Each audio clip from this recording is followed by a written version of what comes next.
Hi, welcome to my channel. This story is about losing all his organs. A guy traveled through the world of wishes, hoping to return to normal life. After going through life and death and completing the last test, Wang Ming was finally able to fulfill his heart's desires. The story begins with the guy starting to slowly regain consciousness. He saw only bright yellow circles of light in front of him. His vision began to recover. The boy couldn't understand where he was. Could he have traveled back in time? He opened his eyes and wondered what he was doing here and what this incomprehensible feeling of emptiness inside was.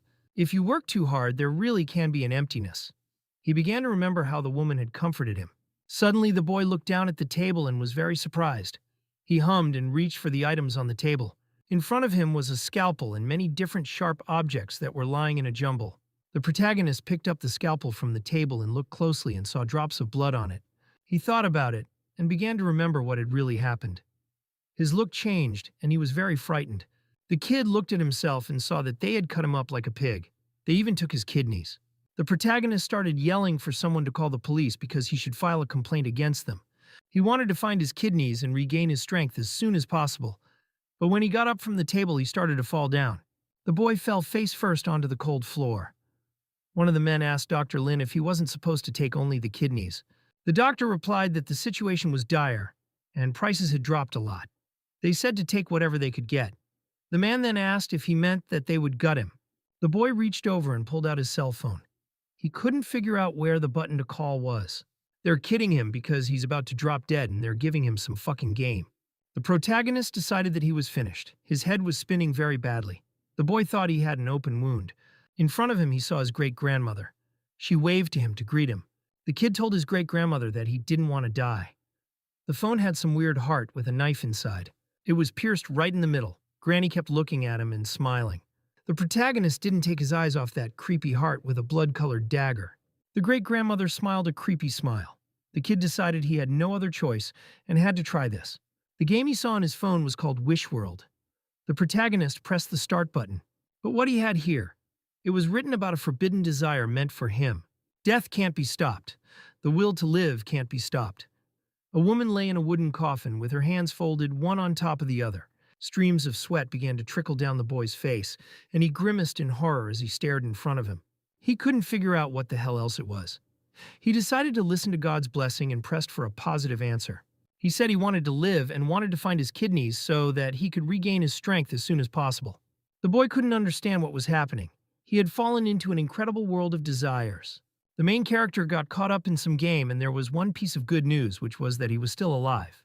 The bad news is that the organs in his body were actually gone, and it was just awful. The boy cast his gaze sideways again when he heard some sound and saw a flashlight in front of him. The lantern hung just above his head and illuminated like a portal ahead of him. The protagonist wondered again what it was. A gray-colored bus entered this portal. A girl began to get off the bus. Where did the beautiful girl in black silks come from? But when the kid looked closer, he saw a creepy girl with a smudged face in front of him. The boy moved his eyebrows to his nose and stared at this girl, not understanding what she was doing here. He decided to take it back. After all, he was looking at an ordinary girl in black tights. She began to walk toward him and looked at him with her empty white eyes. The protagonist was thinking about the fact that by the rules he should have been very scared. But he has a void in his body instead of organs, and what has he got to lose? The kid stopped in front of this girl. He decided he would not lose his non-existent dignity. He began to look at her closely. Then he asked if she could kill a man who was already dead and looked into her empty eyes. The kid exclaimed that when he thinks about it, his empty chest gets even wider. He smiled and opened his arms and then spread his arms out to the sides. The girl reached her hand out to the kid and asked him very affectionately to get on the bus. The main character decided to listen to her and see what was going on here. He started walking towards the bus. The girl kept asking the young gentleman to get on the bus. She repeated this time after time and stopped in anticipation and looking at him questioningly. The kid wondered if she heard him. He had just addressed her. The girl again asked the young gentleman to get on the bus. The flashlight that shone behind the protagonist seemed to be alive and illuminated everything around him. The girl began to change little by little, and her face was even worse than originally. Streams of blood began to run down her face, and it was just a gruesome sight. She opened her mouth and foam began to flow out of it, and droplets of blood splattered around. Instead of teeth, the girl had fangs that became bloody and creepy. The kid in turn grinned echidically and said with a laugh that there was not a single organ left in his body. does she think to scare him with her antics? And he reached for the monster girl. The kid slapped that monster's face with the palm of his hand with all his might, and more drops of blood splattered around. He ordered the girl to tell the young gentleman once more to get on the bus. The monster girl gave him an angry look and said that she had been very careless. She admitted that she hadn't dodged in time. The protagonist crossed his arms over his chest and asked the girl if she would say it or not. Then she clenched her teeth again, which were very ghastly and crooked. She stood and threw the kid a baleful glare and called him a kid. The monster girl asked him quite politely to get on the bus. The boy smiled wryly and gave her a satisfied look and replied that it was better that way. The main character began to approach the bus and finally started to get on it. When he looked in the mirror, he noticed that he was even dressed up pretty well. At that moment, the gears of fate begin their movement. The boy looked inside the bus. He wondered what kind of shabby bus it was. There were a lot of people sitting in it. The people on this bus were empty-eyed and very sad. The kid found one empty seat next to a girl who was sitting right next to the window. He took a seat next to this girl and asked the miss what her name was. The girl was somehow frightened and sad. She sat very modestly and looked sadly at the boy. That creepy monster girl walked onto the bus again and welcomed everyone to the wishing world. She asked the people sitting on the bus to heed the god's whisper. The protagonist grinned and threw a scornful glance at the monster girl. She explained that their ordeal began at that point and smiled menacingly in all her crooked and ghastly teeth. At the same time, in reality, the events that took place in an abandoned factory. The guy with glasses was wearing a green long robe with drops of blood on it. A second man was outside the red car and asked if he had taken everything. He was asked not to worry, and the man replied that he had already done everything. A girl stood in front of him and smiled at the man and exclaimed that it was a good job. The guy with the glasses smiled back at her and moved his eyebrows to his nose and asked her to contact him if she needed anything. But suddenly the muzzle of the gun was pointed right at his forehead and he was very surprised. When the girl pulled out the gun, she asked him not to do anything stupid next time and asked him if he understood. But the boy did not have time to answer the girl as she fired a shot and he flew straight to the cold asphalt with a bullet in his forehead. After the boy was killed, the girl began to remove organs from his body. First of all, she took out the beating heart. The monster girl raised that heart in front of her and mumbled that she could hear it. At the same time, inside the wishing world, on a bus. The girl informed the people on the bus that their first test was called elimination. She explained that the task was simple, so she asked those around her to listen very carefully. In 10 minutes, they will be driving over the old bridge. But this bridge is too dilapidated. It can't hold all the passengers on the bus, and it's slowly starting to crumble into small pieces. When this bridge finally collapses, everyone will die. Her gaze was sly and insidious. The monster girl kept explaining that if one person got off the bus, they could pass safely. The passengers were very frightened when they heard about it. Their eyes changed, and there was no limit to their fear. The girl continued to explain that they could vote for the person who would leave them, or they can make someone leave this bus. Only those who pass the final test will be able to fulfill their wishes. The girl monster explained that they only had 5 minutes to make a decision. One passenger put his hand up and asked what would happen to whoever left that bus. The monster looked with her creepy eyes at the passenger and replied that of course he was going to die. The protagonist wondered about it. He wondered if he was dead or not. Death is not so terrible, much more terrible than a phone that is not formatted. One of the passengers asked not to be kicked out. The girl was pregnant and said that her baby was not yet born, and she could not die. Another man raised his hand up and exclaimed, looking at those around him, that he had cancer. Another mumbled that his son is now in intensive care and he can't get out of here. The little guy exclaimed that his dad was a fireman. He got hurt badly helping people and he should save him. All the passengers found some reason not to get off the bus. The protagonist noticed that everyone had a tough argument. Compared to them, his desire to get his organs back doesn't seem so trivial. The girl said that time was running out and they had to vote. One of the passengers voted for a pregnant woman. Reasoning wise, they should exclude the weakest participant. The monster girl was very surprised, but after all, this is their test. Who knows what lies ahead? The girl started screaming that she was pregnant and asked how they could do that to her. They are not human beings at all for making such a choice. One of the men replied that this is a world of wishes. They all have desires they want to fulfill, whether they are considered cruel. But what about her? The man went on to say that she was using the pregnancy to morally blackmail them into dying for her. Isn't she the cruel one here? The girl clutched her head with her hands and began to cry bitter tears. All the passengers off the bus started kicking the girl off and were in agreement with the man. For the sake of their team, they started pushing the girl off the bus, but she screamed and begged them not to. The girl tearfully begged not to be kicked off the bus and continued to cry incessantly. A kid appeared in front of her and looked straight into the poor girl's eyes. People kept pushing her off the bus. The girl kept pushing back and begging them not to do it. The monster told them to get the matter resolved quickly. She informed the bus passengers that they were all almost there and threw them an angry glare. The protagonist couldn't understand why she looked like she had accomplished some goal. The pregnant girl kept screaming for help. She kept talking about her baby and stretching her arms forward. She pulled her hand toward the bus, and the guys smirked evasively, looking her in the eye. Suddenly, her hand was grabbed by one of the passengers. He pulled her as fast as he could to him. It was the main character, and he asked, didn't they say they had to vote? He explained to those around him that he hadn't voted yet. Then one of the men said that his vote no longer mattered. The passengers began to exclaim that it was their joint decision, or he wanted to die in her place. The kid replied to the passengers that they had been wrong all along. She said someone would have to leave the bus, but she didn't say it would have to be one of them. The girl monster was surprised by this turn of events and threw a scornful look at the protagonist. She explained to the kid that the bridge was less than a minute away. If they didn't kick her out now, everyone here would die. The protagonist noticed that the girl monster was now in a panic and wondered. The man pushed his glasses to the side and said it was her test, not his. The boy asked him to think about it because he claimed it was for the team. So why don't they eliminate someone who isn't part of it? They could get rid of the monster girl and everyone would stay on the bus. The protagonist asked if they were for or against. If they got rid of this girl, no one would have to be killed. The passengers exclaimed, asking the others how they hadn't realized it before. They all started pulling their hands up and talking about how they were agreeing to this.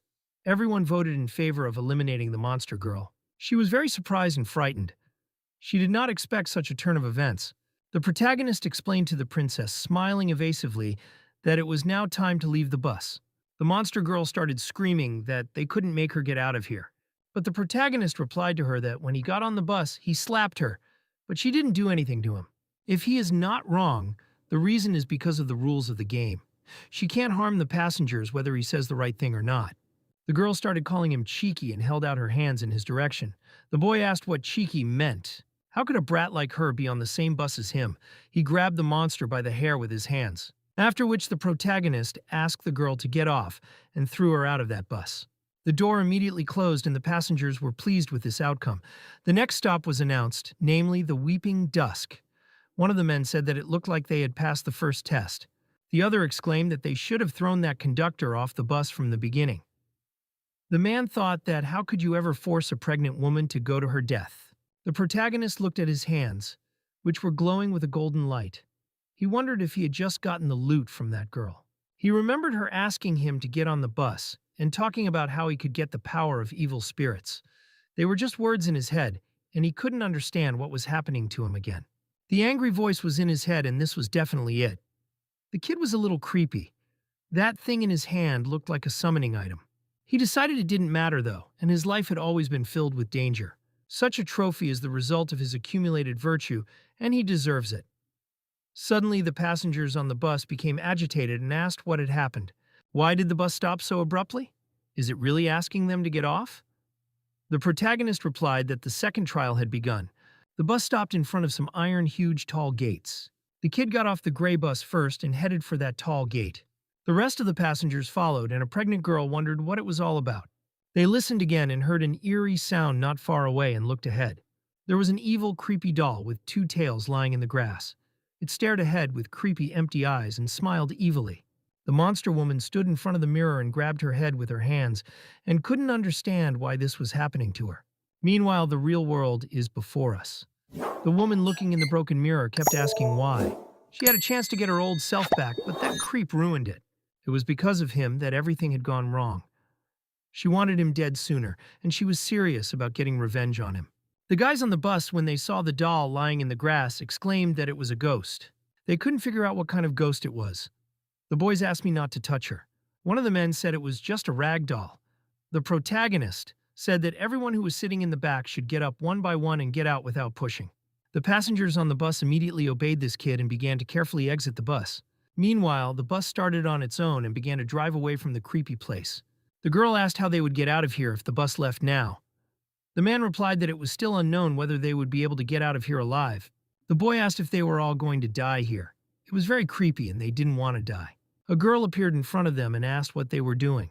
The girl began to approach the passengers and, correcting her glasses, asked if they were volunteers. She appeared in the doorway and, looking at the boys, exclaimed that she was the principal. The girl asked the boys to follow her. She explained that they had arrived just in time. The old men were already hungry. The guys noticed that it sounded very strange. The girl grabbed the main character's hand. The boy explained to her that it was quite normal to be afraid, and she had no need to be so nervous. He realized what she was afraid of and grabbed his head with his hand. The children are told by the director that each of them will be in charge of 3 teams. On the door, they will find instructions left by the children. They must remember that in order to take care of these old people, they must follow the instructions. If they break the rules, there will be consequences. On the first floor, on the far right, there is a communal kitchen. Each room has its own restrooms. They are all here in a special situation to remember what she just said. The director approached the lobby of the nursing home. When she walked in the door, she told the passengers that this was their assignment for the day. The girl gave the command to proceed immediately. She explained that they were already waiting. She threw them a rather creepy look and told them that as soon as it got dark, they should stay in their rooms and keep their heads down. At night, they must be vigilant and not sleep too soundly. The protagonist went to the door with a sign with the number 203 on it. The director said so many things, but she didn't even mention the salary. The sign said to deliver food to the elderly, mute, irritable, dirty, and useless. The kid thought about that phrase and where the volunteers would get their paychecks. First, he decided that he should go to the kitchen. The protagonist remembered that the kitchen was on the first floor and started to go downstairs. He was walking down the steps to the basement and heard someone talking about something that smelled really good. It was very good, and they wanted more. It seems in this ordeal, if they don't take proper care of these old people, they're going to have a hard time. The boy walked faster and faster, approaching some door with strange inscriptions. Meanwhile, one of the men asked Lou what he was doing. The man replied that it was nothing. But the participant started to say again that he had misunderstood, and he was from a new Oriental cooking school, so he could help cook anything. Meanwhile, the main character had already approached the rest of the guys. He thought about the fact that it didn't matter and that he should just cook a well-done steak for this old man. The boy kept asking Lou if he had seen it. There was blood dripping from under the door of room number 101. Lou replied that he knew, and the job was to clean the room, but it looked like someone had been eaten.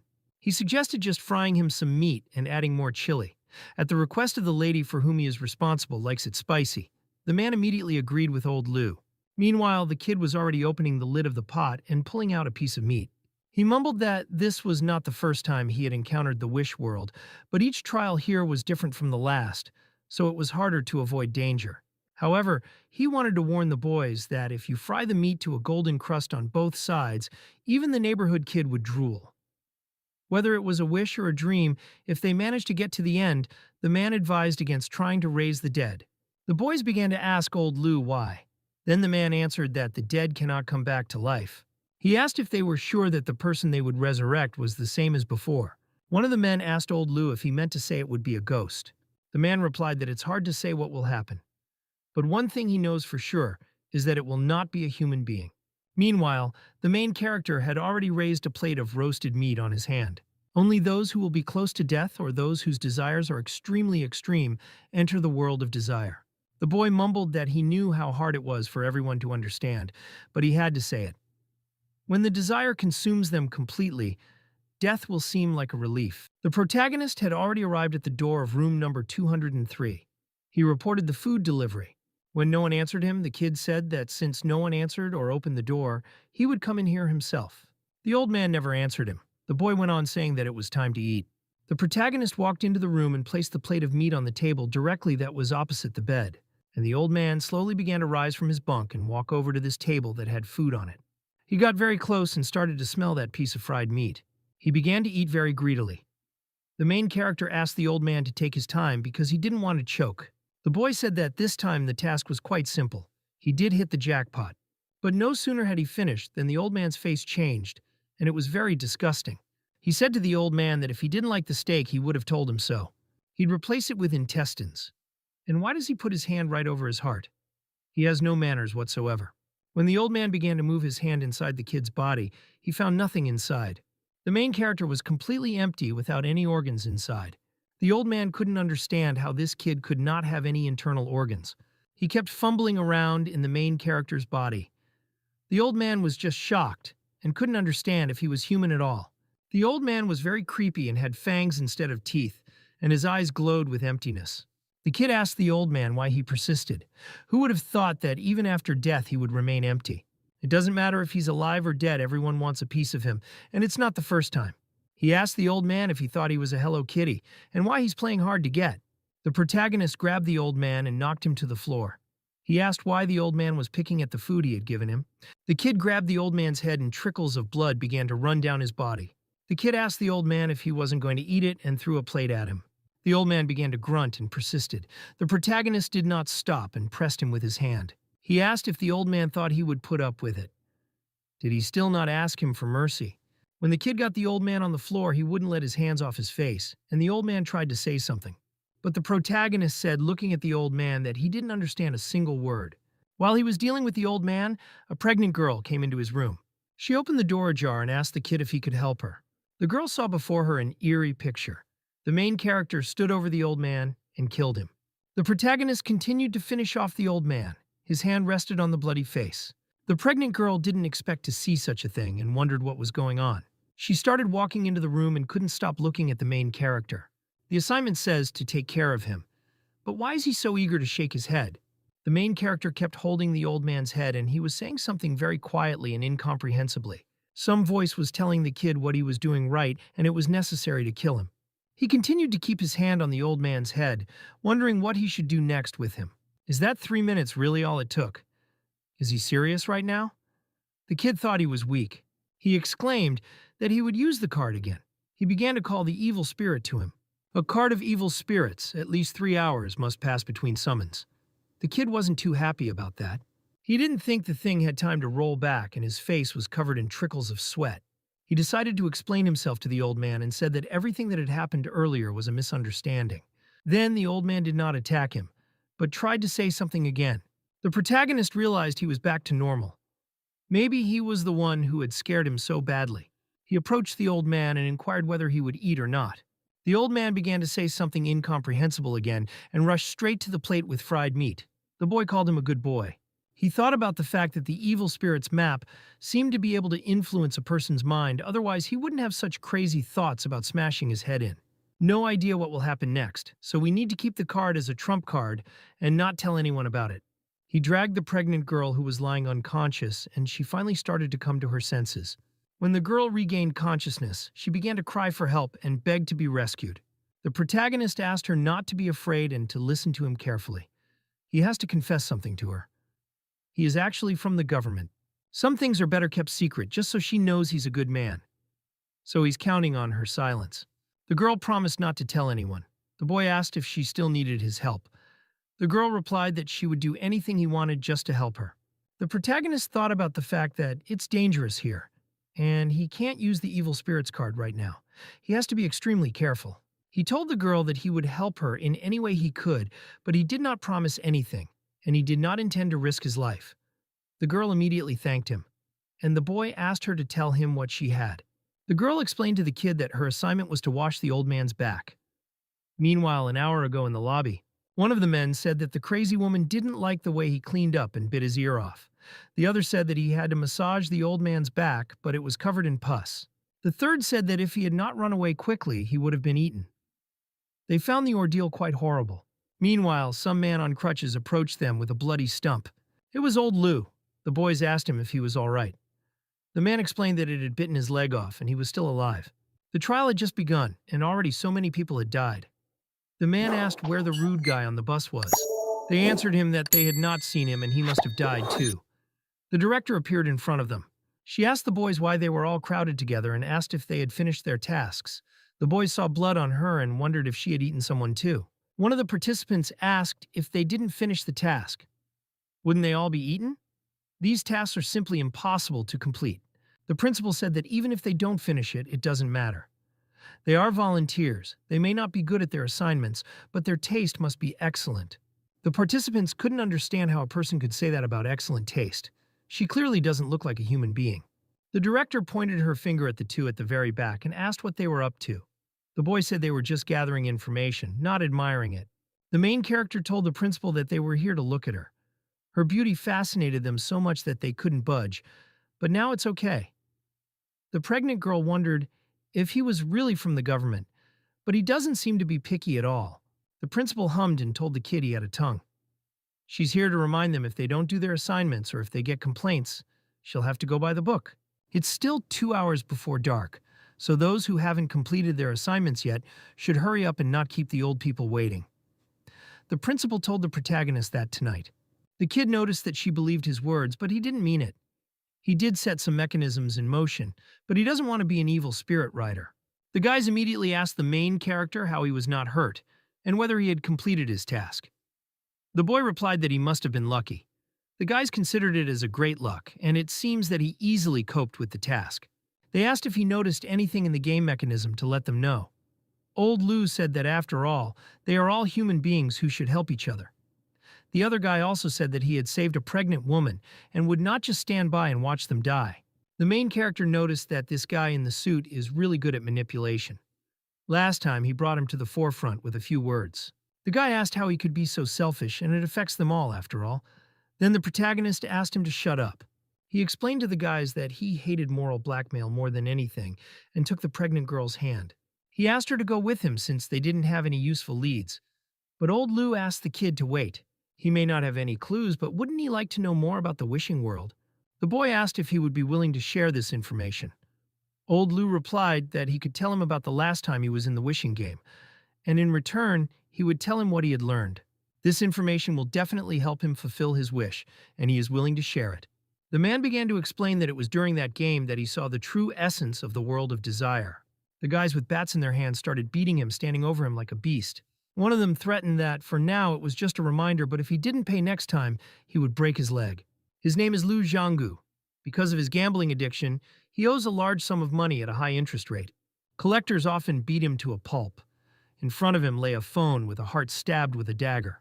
Later, he entered the wishing world and passed the tests. And at that time, the thing he wished for most was money, and he needed 1 million. When he came back to reality, his wish was immediately fulfilled. 1 million yuan was deposited into his account ending in 0011. If he had any questions, the system asked him to contact him. But his father fell from the construction site where he worked and fell into a coma. He was compensated exactly $1 million, and his wish did come true. But the price for that was very high. The price of that million was his father. The man sat clutching his head. He explained that his father was still in the hospital. The man did not let the cigarette out of his hands. He said his wish caused him to fall into a coma. When Liu told this story, he was very upset.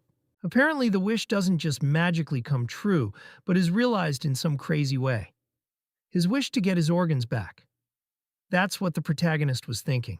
It could mean he's getting organs that have already rotted away. Or there will be an accident and it will take his organs from the person to whom they were transplanted. So, in the end, when he fulfills his wish, he must try to avoid the terrible consequences. Old Liu exclaimed that that was why he was asking for his help. Each of them is responsible for 3 wards. He lost his leg back in the first one, so he's asking for help. The kid thought about the fact that there was no telling if beating the old man would even work. If he told him about this method, he would only die sooner. The protagonist apologized and said that he had already told him he really didn't know anything about the game. He immediately said goodbye to everyone and, taking the pregnant girl by the hand, wished everyone good luck and started to leave. He can only go back to the chamber and ask that old man if he can get any clues. Meanwhile, the old man sat beside his bunk right on the floor and held his head with both hands. The pregnant girl asked if he was not from the government and why he didn't help her then. The protagonist replied that they had ruthlessly thrown her off the bus, and she was protecting them. Isn't life different for government people than it is for regular people? On the other hand, he's just pretending. The pregnant girl said that if she really had to choose who would leave the bus, maybe she would make the same choice as them. After all, she too has a wish to fulfill. Her husband was a firefighter. He died in a rescue mission not long ago. The only child they have is this one. Even though the doctor says he's not growing well and won't survive, she still has to protect him. As long as she coped with the ordeal, all would be well. The girl asked the boy pleadingly. The protagonist replied that everything would be fine. and he didn't expect that this child would turn out to be the offspring of a hero. He asked the old man to come to him and wanted to ask him something. The old man approached the kid and he asked him to choose whether he would calmly confess or resist. Why he attacked him. The kid asked him to write it down on paper. He began to write that the director said it was as if the information on the doors of the wards was left by their children. But this old man says he doesn't like fried meat. The kid decided it was all some kind of trap. The pregnant girl asked him what he meant. The protagonist hesitated and raised a finger in the air and said that he had looked into the lead but couldn't be sure. The girl exclaimed that she understood everything. She uses his clue after all. If it wasn't for him, she would be dead by now.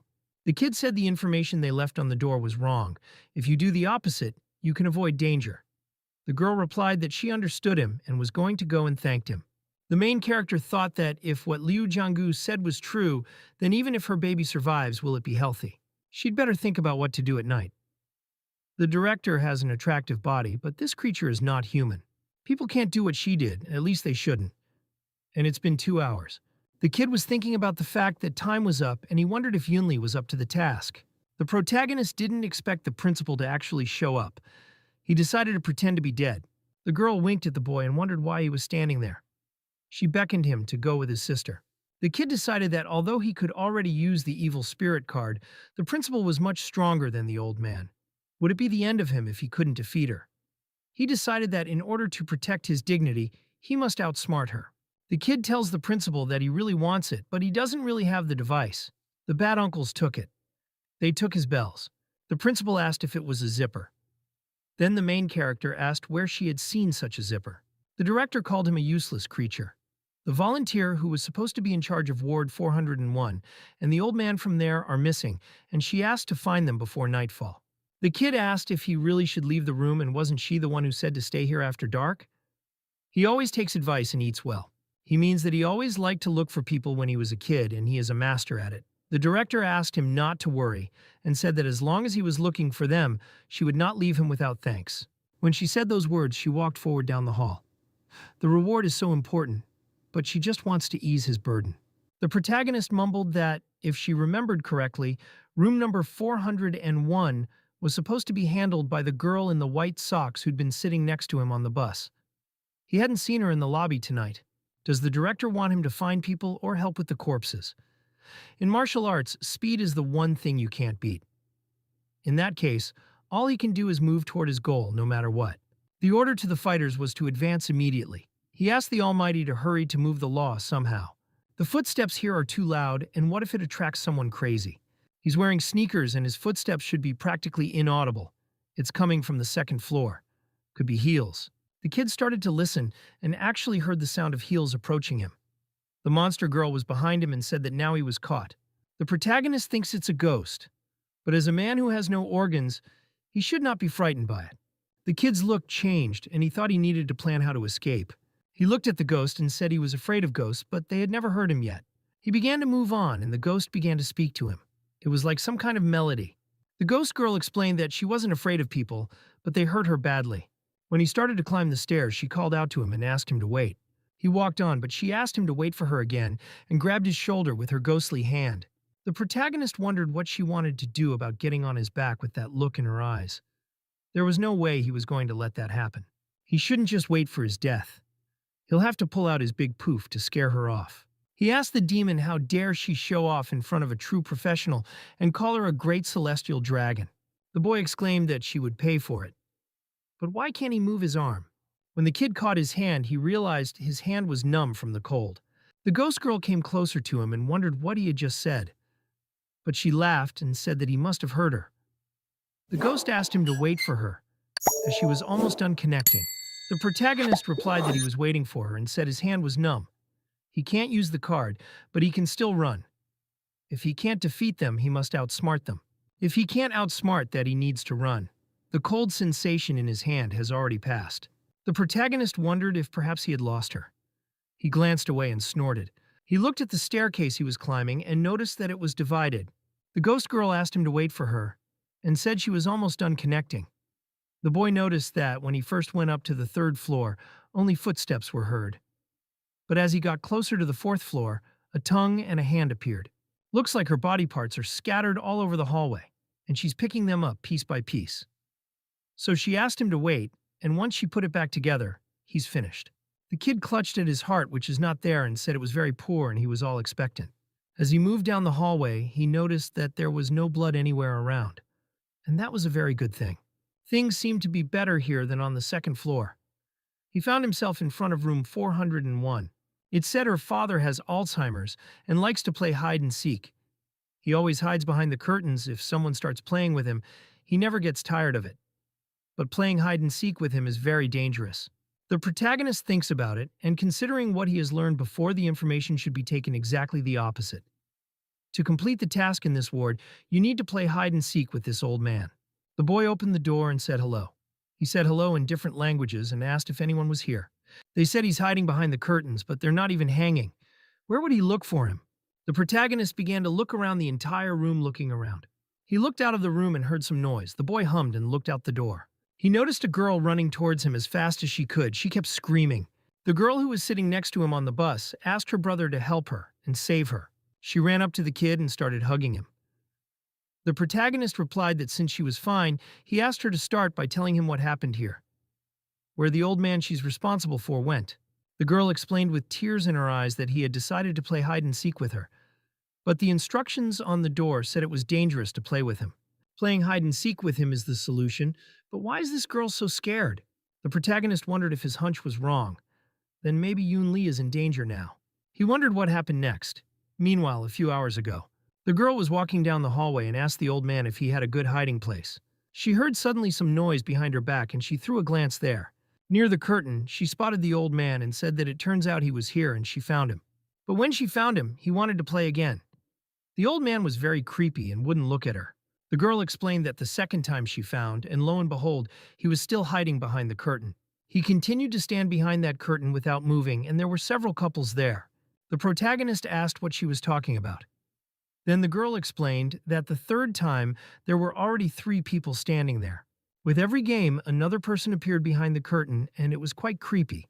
There was no room left there now. Behind the curtain was a whole troop of old men. The frightened girl clung to her brother and asked if she could be his girlfriend. He came here to find her. He must really like her. And now that she's his girlfriend, he can't ignore her. The kid replied so she doesn't misunderstand him, and he's here on the principal's assignment. He's not going to be a hero and save a young girl in trouble. He's going to check what's going on there, and she shouldn't stand there but keep her eyes open. The girl started yelling that he was her boyfriend and had an obligation to save her, even if it meant he would die. The protagonist asked what that merciless push was, asked her to forgive her. She didn't mean to hurt him, but she doesn't want to die. The kid thought about the fact that even a pregnant woman wasn't afraid to complete the task, and this girl just wants him to pass the test for her. As expected, women only slow down the rate at which guns are drawn. The kid got as close as he could to the curtains and tried to pull them apart. He had already started to pull back the curtain. When he saw the old man in front of him, he immediately said hello. The people in front of him were not old men, but some creepy monsters with red glowing eyes. There were a great many of them, and they looked at him with their eerie gaze. One of them exclaimed that he had found him. The protagonist couldn't realize how many souls he had eaten. He mumbled that it was his turn to look for it. He started yelling that he had found him. The protagonist realized that they were only attacking the young and raised up his fist, which glowed with a golden light. The old man monster saw that the kid started to unite the golden spirit armor. The kid was confident that he could handle 10 at once and clenched his fists as hard as he could. But the old monster man started laughing and talking about finding him again. The boy asked the old man in return to find his mother better. He began to attack his opponent. But the monster old men began to approach him faster and faster, extending their arms forward. They couldn't stop talking about finding him and approaching the protagonist. The lad exclaimed that he would fight and would not let himself be harmed in any way. He put his hand forward and it was red in color. He reached for his opponents. The monsters approached faster and faster towards him, and their eyes glittered with anger and nightmare, as one of the monsters had already reached out and stabbed the kid right in the body.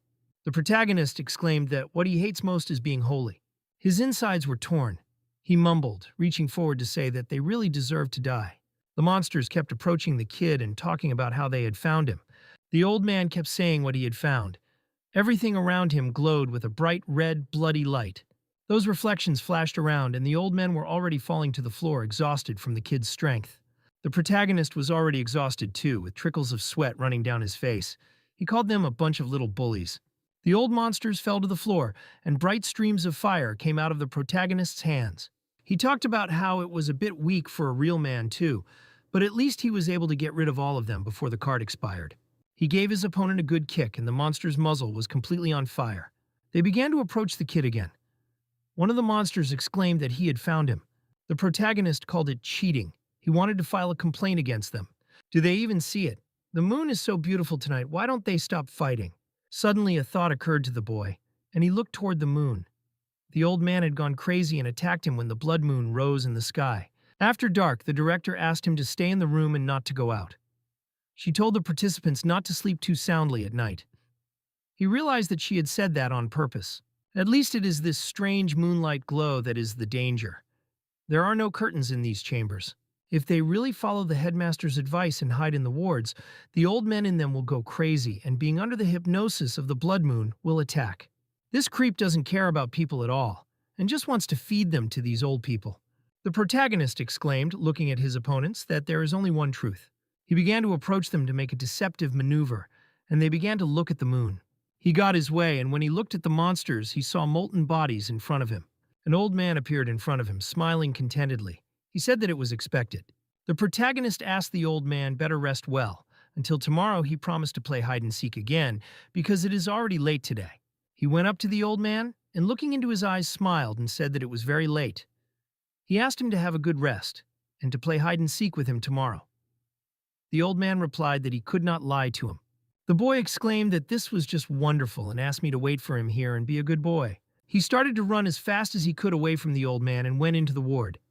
He lifted the sheet and noticed that the missing old man from room 401 had been found, and now he could finally explain everything to the director. Since the blood moon hasn't disappeared yet, if he goes out now, there's a risk of running into danger. Just in case, it's best to wait it out here until he can use his card again. Meanwhile, the girl was lying on the stairs, asking the kid for help.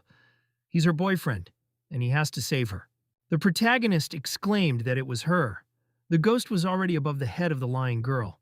Not that he really wanted to help, he can't use the card right now, and so he apologized that there's nothing he can do in this case. Besides, she had decided to run off on her own, and now 3 hours have passed.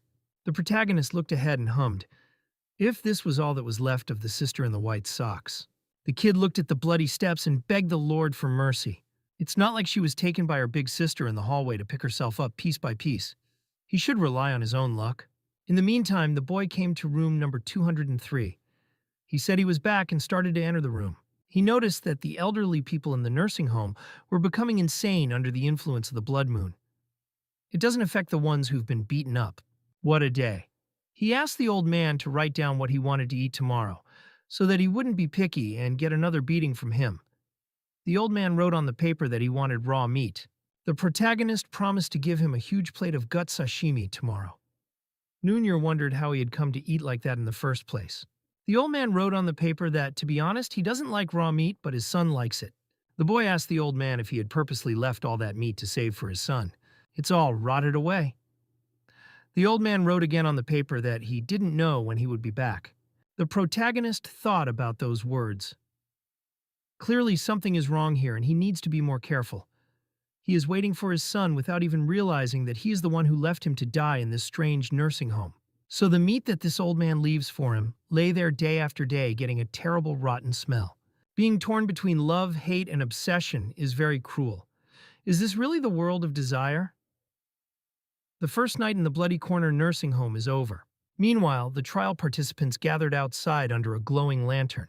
The guys noticed that there were far fewer people dead last night than the first night.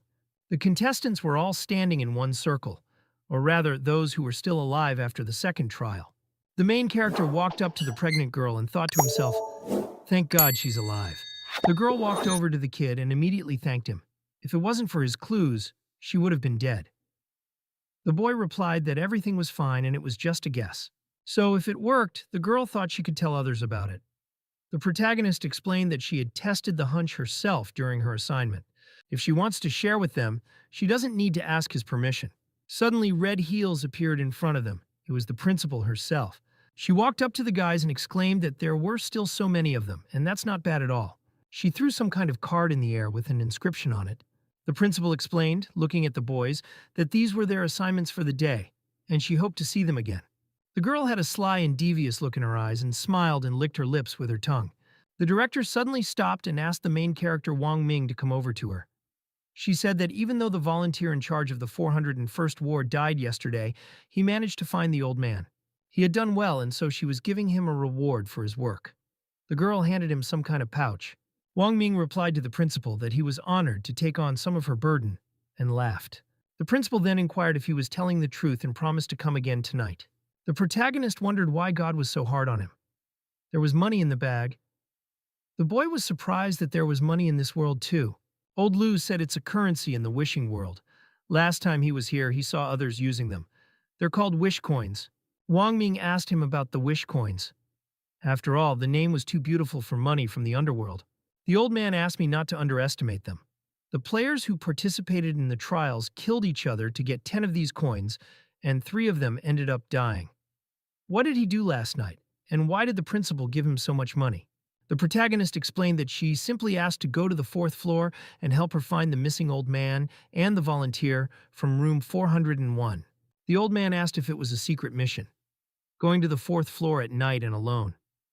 How could he have the guts to know if that meant he knew something about the game? Old Lu asked everyone to be quiet because Brother Wang Ming had shared some information about the Wish World with him yesterday. But if that's not enough, he has something else. He'll tell in return for the clue he found.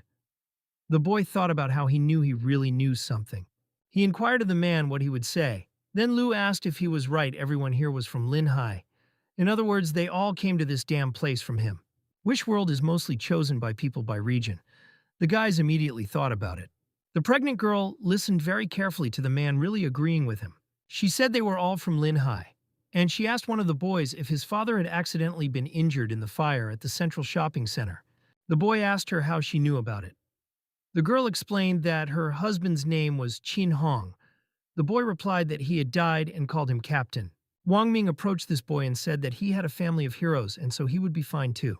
Old Lu gave the kid his number and said that if he told him about the clue, he would send him 100,000 yuan when they got out of here. The guys immediately started upping the ante and offering him even more money just so he would save them and help them get out of here. The protagonist thought about the fact that he originally wanted Yun Li to tell them about the clue, but there was no way he expected this turn of events. Wang Ming hummed and asked them to forget about it. Since they were so sincere in asking him, he would tell them. He started talking, and after sharing the clue with everyone, he went to a new room. He went to room number 204. Today's assignment was to clean this ward. It was written on the door that the mother has Alzheimer's and forgets everything, even to go to the toilet. Despite her crazy character, she is completely harmless, so volunteers should not be afraid. The protagonist went to the door and began to slowly open the door but saw no one inside. Suddenly, a female monster appeared in front of him and started asking where her daughter was. She wanted to see her very badly and asked the guy to bring her daughter. The kid asked the woman to calm down for starters. This old woman is too strong for her age. If she keeps this up, his neck is dead. The monster woman kept saying she wanted to see her daughter or he would die. The protagonist didn't expect her to attack as soon as he walked in. He thought about her forgetting everything and even going to the bathroom. Then what does she remember? The kid started calling himself her precious daughter and said she had come to see her. The old woman immediately changed and asked Xiaofang whether Xiaofang was in front of her right now. Wang Ming replied to the mommy that it was indeed her and asked if she had forgotten her. The woman responded by asking how she could. How can a mom not recognize her daughter and asked her not to cry? But she remembers her breasts were bigger. The kid replied to the woman that she wouldn't understand and it's so fashionable now. Not only does he wear beautiful clothes, it also symbolizes world peace. Men who like big breasts are perverts. He asked his mother to go inside the house for starters and said, then he was very hurt because she was too fierce. The woman put her head down and mumbled that it was all her fault. She thought it was the hospital assistants. The protagonist wondered what kind of helpers she was talking about. Aren't they, the participants of the trial, helpers? Wang Ming asked his mom what was wrong with the hospital aides. The boy said he thought they were pretty good people, but the woman exclaimed that they had deceived him. Wang Ming inquired what she was talking about and what they had deceived him about. The woman explained that the hospital aides often beat people up and they didn't feed her. They also inject something into some of the old people here, and then they all die. The protagonist thought about her words again. So the older people here believe that it is the helpers who are the danger. I think he had just learned something important. The woman asked her daughter if she would take her mom home. She promised not to wet her pants anymore. Wang Ming replied that of course he would take her home as soon as he finished here. He asked for permission to help clean the room first. The woman said that she knew her daughter was so understanding. The bloody nursing home in which the second night came. Wang Ming turned to the director and asked if she had come and what this time. He would do anything for her. The girl explained that a shipment of goods had arrived and asked him to go to the exit and carry them from there to the 5th floor. She remembered that no matter what happened, one should not open the boxes. The protagonist listened to her and wondered. She had said that she would come again tonight, and that was the only reason. Suddenly becoming such an icebox not unlike her, the principal wondered what those helpers were up to, and how come none of them died tonight, which was weird enough for her. Meanwhile, there was a huge truck outside, and a guy was carrying a big box out of it. He pulled out a few more boxes and was approached by the main character. The kid approached the car and asked the guy if he worked here. He explained that he didn't recognize him. Then the man answered nothing and closed the door in the car. Wang Ming asked again what he was doing. The man looked at him with a sad look and replied that he couldn't tell him that. Then the kid came closer to him and asked him not to misunderstand him, and he knows he's the driver. He just wanted to ask what was in those boxes. He tries to walk away, leaving him with nothing, and he can't let that happen. He asked his buddy if he wanted a cigarette and asked him to take his time. The driver was immediately interested and asked where the cigarettes were. Wang Ming pointed to his pocket and asked him not to stand still, but to give him one. The man got angry and began to change his face. He asked why the boy had cheated him. Does he really want to die right now? But the money bill flew right into his eyes. Wang Ming decided that he would not let this driver just slip away from him. That's when the driver approached the kid and said it was a misunderstanding. The protagonist laughed and said that the saying money can make even the devil spin the millstones for them has not died out. The driver immediately started offering the kid a cigarette. But the protagonist replied that he did not smoke, but just wanted to ask him something. The man asked if he wanted to know what was inside those boxes. Wang Ming said yes and asked how he knew about it. The man explained that he had told himself, and it turns out noble people often forget some things. There wasn't really anything special in there, just some solutions, mostly sedatives. The boy asked what it was for. Then the man asked if there weren't any naughty old people here. One injection, and they all become good-looking. The protagonist thought to himself that this was the drug that the ant from Ward 204 was talking about. If you inject it into a person, he'll die. At that time, the principal asked for something to pick up, namely these boxes. Does she really want them to kill someone? He told his buddy that he hadn't seen him here before and asked if he was new. The driver remarked that he comes here at night to pick up goods, and isn't he afraid of running into that thing? Wang Ming asked what kind of thing he was talking about. But the driver apologized and said that he was talking too much and that it was classified information. The boy showed him some money bills again. He mumbled, looking into his eyes, that he didn't hear what he had just told him. The driver replied that he only said that even though the information was secret, they were buddies and he would tell everything he knew. Once upon a time there lived a little girl who was characterized by a special caring nature. In order to earn money and take care of her sick mother, she did not hesitate to give up a bright future, choosing to work in this nursing home as an assistant. At first, everything was going well, but suddenly one day her mother suddenly disappeared. When she was found, her body had been mutilated and thrown into a trash can in the hallway. It was horrible on every floor, and that girl went crazy and threw herself off the roof. The protagonist realized that the ghost in the hallway was that girl's mother. He asked the man what happened then, whether they had found the culprit. The man replied that he was a simple delivery man, and such things were really unknown to him. He told his buddy, shaking his hand, that he needed to hurry up and deliver more goods whether he understood him or not. Wang Ming replied that of course he understood.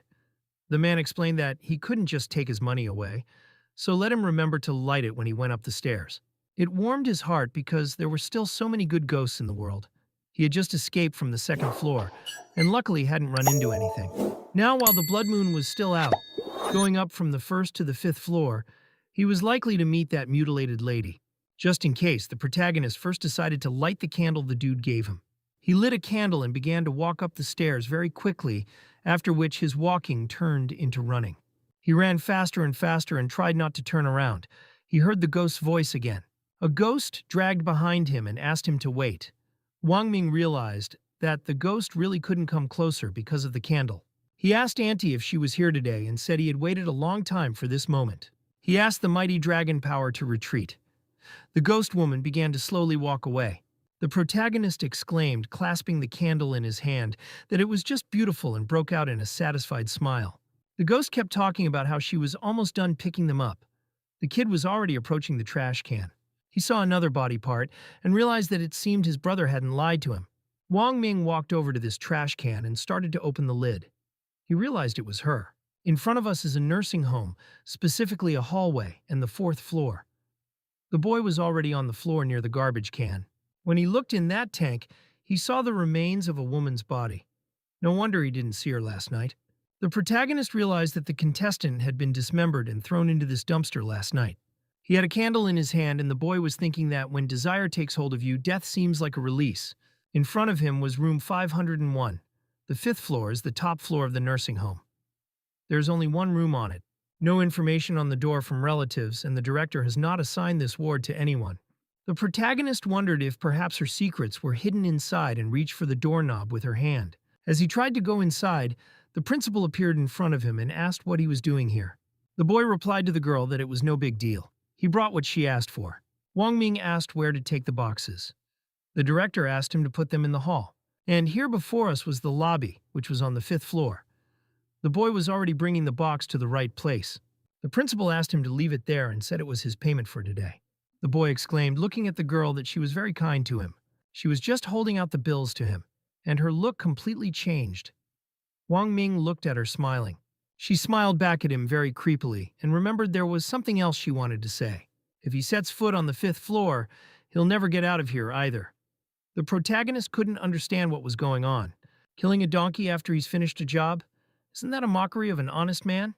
The principal turned into a monster and began to fly towards him to strike. She wanted to kill him now and directed all her power towards the kid. He dodged just in time and exclaimed that it was very close. That broad is strong as hell. One punch from her is like 20 years of strength. The power of the evil spirit alone would not be enough to defeat this woman. All he can do is try to attack. The female monster has already approached him. She clenched her teeth and began to glare angrily at the boy. But when she got closer, she saw no one in front of her. The principal wondered where he had gone. The protagonist really wasn't in front of her. Wang Ming realized that he couldn't win and only an idiot would fight her face to face. There's only one way to win. You have to close the curtains and stop the ghost from turning into a ghost. When the kid ran out into the hallway, he couldn't figure out where the curtains were, and trickles of sweat started running down his face. The ghost girl was behind him, and she was talking about how she knew how he was trying his best, but what was the point? He must be so frustrated, tired, and totally depressed right now. The protagonist threw a scornful glance at her. He tried to act on the plan he had devised. She asked for permission to end his miserable and pain-filled life. The monster was already approaching him and raised her hand to attack the kid. Suddenly, the main character asked what they were all standing there for and asked her to kill her. With this maneuver, he drew the monster away and tried to hit her with his fist as hard as he could. He couldn't realize what he was doing right now. The evil spirit card would expire in a minute, and he would really die here. He threw the monster far back against the wall, but she began to approach her victim again as quickly as possible. The monster girl shouted that there was no way for him to escape. Wang Ming thought about the fact that there was another one in the corridor. If he got between them, he would be finished. The monster was coming at him faster and faster, and the kid looked at door number 501. He decided it was his only chance and kicked that door open. He had an idea. He wanted to see what was hidden in room 501. The girl was very frightened. She exclaimed, approaching the kid, that he couldn't go in there, and under no circumstances should he do so. But the protagonist immediately said goodbye to her and went inside, slamming the door shut. No sooner had he locked the door behind him than the evil spirit's card expired. The kid decided he'd had enough and couldn't go on. He could barely catch his breath. That's when he looked up. The protagonist decided that it was when the principal was still an assistant. The girl sat in the corner, very upset, and held her hands on her head. This girl was crying very hard and was in a ward where an unconscious man was lying. It was her mom, and she was in a coma. It took a long time for the woman to regain consciousness. The daughter snuggled up to her mother, who was unconscious, and talked about apologizing to her that she couldn't go on like this. Meanwhile, the girl stood in the middle of the room and asked the man for something. She told him that she promised to pay him back in a few days. The girl asked to borrow money. The man pushed her away and told her to get the hell out of here. The girl fell face down. She begged many people to help and even borrowed money from moneylenders. She held her head with both hands and couldn't stop crying. She told her mother that there was no cure for her illness. Now she's just a bottomless pit. The girl, after crying for a very long time, went over to the bunk again and pulled the sheet up. She called the woman her mom again and lifted her pillow up and asked her to forgive her. She put this pillow against her mother's face and began to smother her harder and harder. The girl smothered her mother with a pillow, for which she repented very much later. Turns out the principal the driver was talking about was this girl, and her mom's killer was her. The protagonist began to put all the events into one chain. He thought about the ladder and the tank with the dismembered corpse. The ghost woman in the hallway is her mother. Getting rid of her mother's dismembered body is kind of hard. Wang Ming pondered 100 times and still didn't understand anything. Perhaps in the world of desire, everything strange and unbelievable is the norm. And here we have a bloody nursing home in front of us. It's night 2 in there. The lobby of the first floor of the nursing home. The guys were talking about how calm everything was. Old Lou said that he could tell from experience that this ordeal would soon be over. A pregnant girl stood behind him and asked if he was telling the truth. Lou explained that the director had said that each of them was responsible for 3 teams. Judging by the progress of the assignment, their task of caring for the elderly was complete. One of the boys asked if he could finally get out of here. The other asked Brother Lou if God would be able to fulfill their wishes after the task was completed. The old man replied that he could. By completing the task, they will realize the wish. But they must realize that to hear God, a price must be paid. The boys were very excited because they could go home. One of them told his father that he would be there soon and asked him to hang on. The mission would end after this night. But was it really that simple? The director was already approaching the guys. The blood moon receded and the principal got all weird. She said none of them had died last night and that was just fine. Today she will give them one last assignment. The nursing home caters to elderly clients and their relatives. So they're having visitors early tomorrow morning. Before they arrive, the old people must be sedated to make them quiet and docile. These are the numbers of the rooms they will be looking after. They must remember that once tomorrow's visit comes to an end, their mission will be accomplished. If they fail and cause resentment, it will be an unforgivable mistake. Old Lou came up to the protagonist and said he had business to attend to. The kid asked what kind of business. The old man began to explain that there were about 50 people in the first trials, and how many he thought would be left at the end. When the lad hesitated, the old fellow showed on his fingers that only 3 would remain.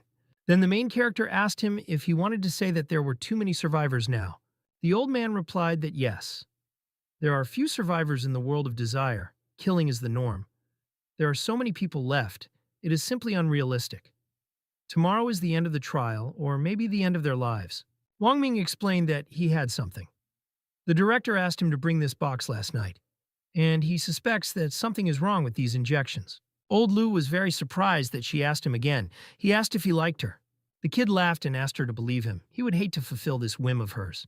The grandmother he looks after told him last night that those syringes would kill them. Lou mumbled back that he'd said this mission wouldn't be so easy, and it turns out it's a trap. If these old people die, their children won't leave them so easily, and you can't give these injections. That information is unverified, and he can't guarantee anything. Besides, judging by the way the director is acting now, if they don't get the shots, she'll kill them herself. Wang Ming told old Lou that he is an experienced player and he believes him. He can tell others about it, and it's up to them to believe it or not. The old man immediately thanked him for it and walked towards the rest of the participants. Different tickets with room numbers were flying around, and the main character caught one of them. He hoped the evening would go smoothly for everyone. It was written on the paper that Dad was mentally ill and that he had to be looked after every day, or he might hurt himself or others. He is his only son, and if his illness is incurable, he asks to be told about it. One must remember never to take his harness off him. Wang Ming walked into the ward of a mentally ill man. He immediately began to ask to be untied. He wouldn't stop talking about being hurt and saying he deserved to die. The crazy old man kept yelling, looking at the kid, that he deserved to die just as much as he did. The old man turned into a monster, and a very creepy blue-colored tongue started coming out of his mouth. Wang Ming grabbed one of the ropes and started pulling it up. The old man was very surprised by this. The protagonist wondered what the rush was. Didn't he help him get out? He kept asking if that's what it was all about, and why he couldn't leave this guy alone. But the old man kept sticking his ugly tongue out of his fanged mouth and approaching the kid. Wang Ming asked the monster not to do anything stupid. He tried to stop his opponent. The old man started pointing to the kid on the floor. He tried to explain that the main character was standing on his tongue. Then the kid laughed and replied that he did it by accident. The old man asked him to put his tongue back in a little slower. And so a few more minutes passed. The old man explained to the boy that he was normal and not sick at all. He asked if Wang Ming believed him. Deep down in his heart, he thinks he's sick. The protagonist replied to the old man that it was all untrue and slanderous. He doesn't even have a heart. The patient then inquired how a person can't have a heart, or is he crazy? Wang Ming replied to the old man that if he didn't believe it, he could see for himself, and lifted his shirt up, revealing his torso. The old man told the dude it was probably a zipper, but the kid explained that it was a stitch. The old man immediately felt sorry for him, because he was so young, and he was obviously having a hard time. Wang Ming decided that now that he was not so negative towards him, he should lure out more information. He told the old man that since he had seen his stitches, they were now friends. The kid asked his dear friend who he meant when he said he deserved to die like him. The old man immediately grabbed his head with his hands and called him a damned kid. He kept talking about how he had to kill him. Then the protagonist asked the man he was talking about if he was his son. But the old man could not calm down and kept saying only one thing, that he should kill him. The kid listened to him, trying to figure out why he was immediately angry and couldn't calm down at this point. He began to shout at the old man that his son had been dead for a long time. Then the enemy showed his claws and fangs and began to approach the boy. The protagonist realized that the son was the solution to the problem. He asked if he wanted to kill him, and was told that there was no need since he was already dead. The old man stuck out his creepy blue tongue and asked how. Wang Ming mumbled again that he was already gone, and that there was no need for such questions. The old man calmed down again and said he was right. The boy thought he was moving in the right direction.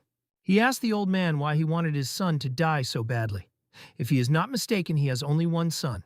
That year, his mother became seriously ill, and the doctor said he could save her, but needed a lot of money. The old man went on to explain that he wanted to sell the house and give her a life, but the son refused to sell it. He and his wife worked hard to save money to buy him a house. In the end, it was more important to him than his own mother's life. The old man became angry again and clenched his teeth and called him a freak. He raised his two fists up and clenched them very tightly.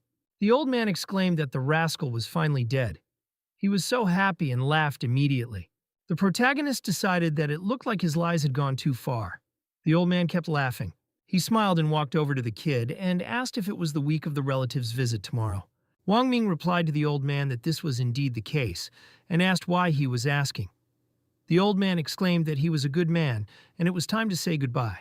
The boy asked him what he was talking about. Then the old man explained that every time relatives come, they change, and there are fewer old people. The place used to be so lively, but now it was completely empty. The boy listened attentively to him. Meanwhile, there was already a full moon outside. It was the third night in the nursing home, and it was coming to an end. The next day in the lobby of the nursing home, the girl exclaimed to her mother that she had come to check on her. The son asked his father if he missed him. The girl asked the nurse which room her mother was in. The visitors headed toward the room. They heard some strange exclamations and turned their heads toward the door.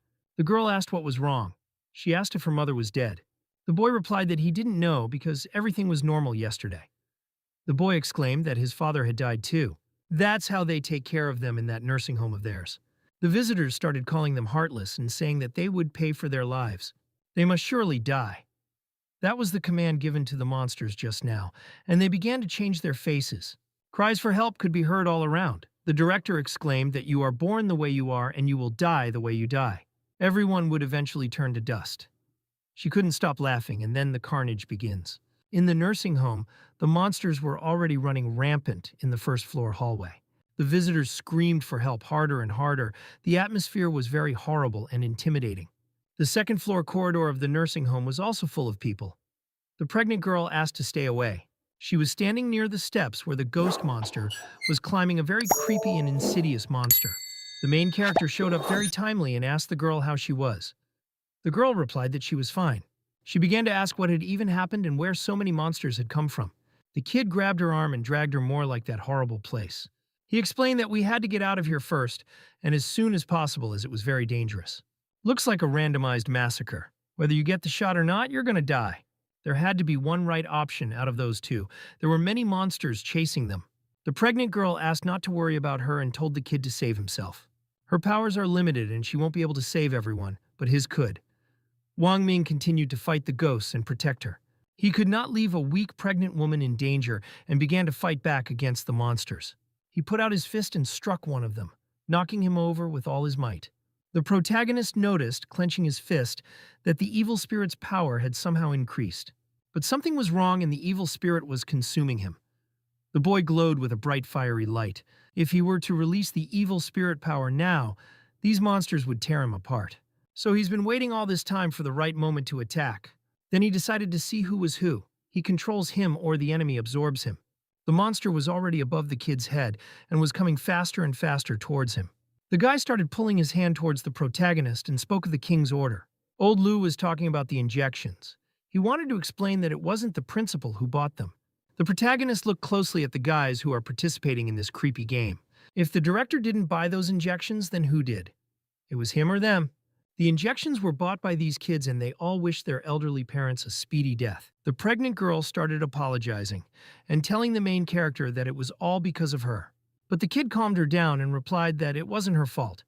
From the very beginning, they were doomed to die. But he's come up with one option that's very crazy, but it's their only chance of getting out of here. Wang Ming grabbed the pregnant girl's hand and dragged her away from those creepy monsters that were running after them. The countdown for the Golden Spirit ticket has begun, and here at the door of room number 203. The countdown was underway, and the kid kicked the door with his foot, and they began to walk inside. Just as the evil spirit ticket was about to expire, he thought that they would be able to remove the evil spirit ticket here.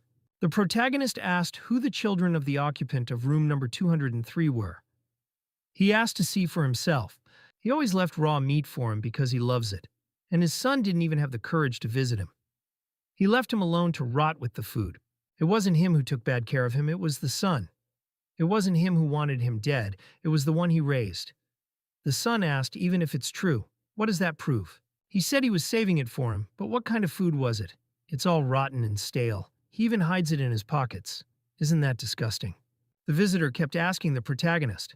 Wang Ming wondered how dare he say it was disgusting and asked him to watch it himself. He threw a scribbled piece of paper at him and said it was actually disgusting. This grandfather's son began to read the paper and streams of sweat ran down his face. He likes raw meat best of all. Father wrote this on a piece of paper every day. The boy started to remember what it was like when he was a kid. How his parents used to cook him raw meat. When he went into the kitchen, he would ask his father what it was and why it smelled so bad. He used to say when he grew up that if he was such a slob, he would send him to a nursing home. He doesn't know what the shelf life of the food is, but he knows it wasn't rotten or dirty to begin with. The main character was explaining it to the son, who left his father here in the nursing home. He went on to talk about how it was just that during all this time he had never once come to visit him. The kid's gaze was wan and displayed despair and pity for his father. Then the son went up to the old man and apologized to his father for not coming to see him. He reached out to his father and tearfully told him he would take him home. The old man got very excited and squeezed his son's hand with a smile on his face. He finally smiled for the first time in a while and his happiness was unbounded. The main character was standing next to a pregnant girl. They raised their gazes upwards. They couldn't understand what was happening. They missed one thing, and that's the assignment is called Crying Sunset. Sunset is a metaphor for these old men, and a sunset shouldn't cry. At that moment, the monster stopped attacking as if expecting some kind of redemption. In front of us is room 204. The main character said to the girl who complained that she forgets everything and can't even go to the toilet without help. Grandma kept asking if it was her. But the funny thing is that she only remembers one thing, and that is her name of the person who wanted to leave her. Wang Ming reached out to this girl as well. She tearfully apologized to her mother. The protagonist began to move further down the hallway to help everyone else. Suddenly, some guy grabbed him by the arm and said he knew the kid was trying to push his feelings. But his father always wanted to kill him because he missed the chance to save his mother for money. The guy tried to tell the main character that he wouldn't forgive him even after death. But Wang Ming looked him in the eye and explained that he was wrong and he was not craving his forgiveness but his own. Then the guy got even angrier and asked how he could forgive himself, and it's ridiculous. He said he wouldn't go into that room, but he would stay here until the boy came out to wring his neck with his own hands. Then he agreed and told him to wait for him at the door, after which he went into the room.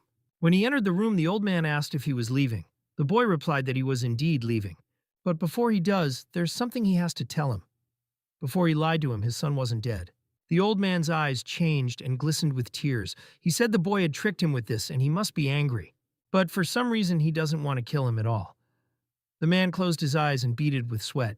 Wang Ming hugged the old man and explained to him that although his son wasn't dead, he didn't have long to live. The old man was interested in what he meant. The protagonist replied that he was sick and needed a heart transplant, but the hospital can't provide it.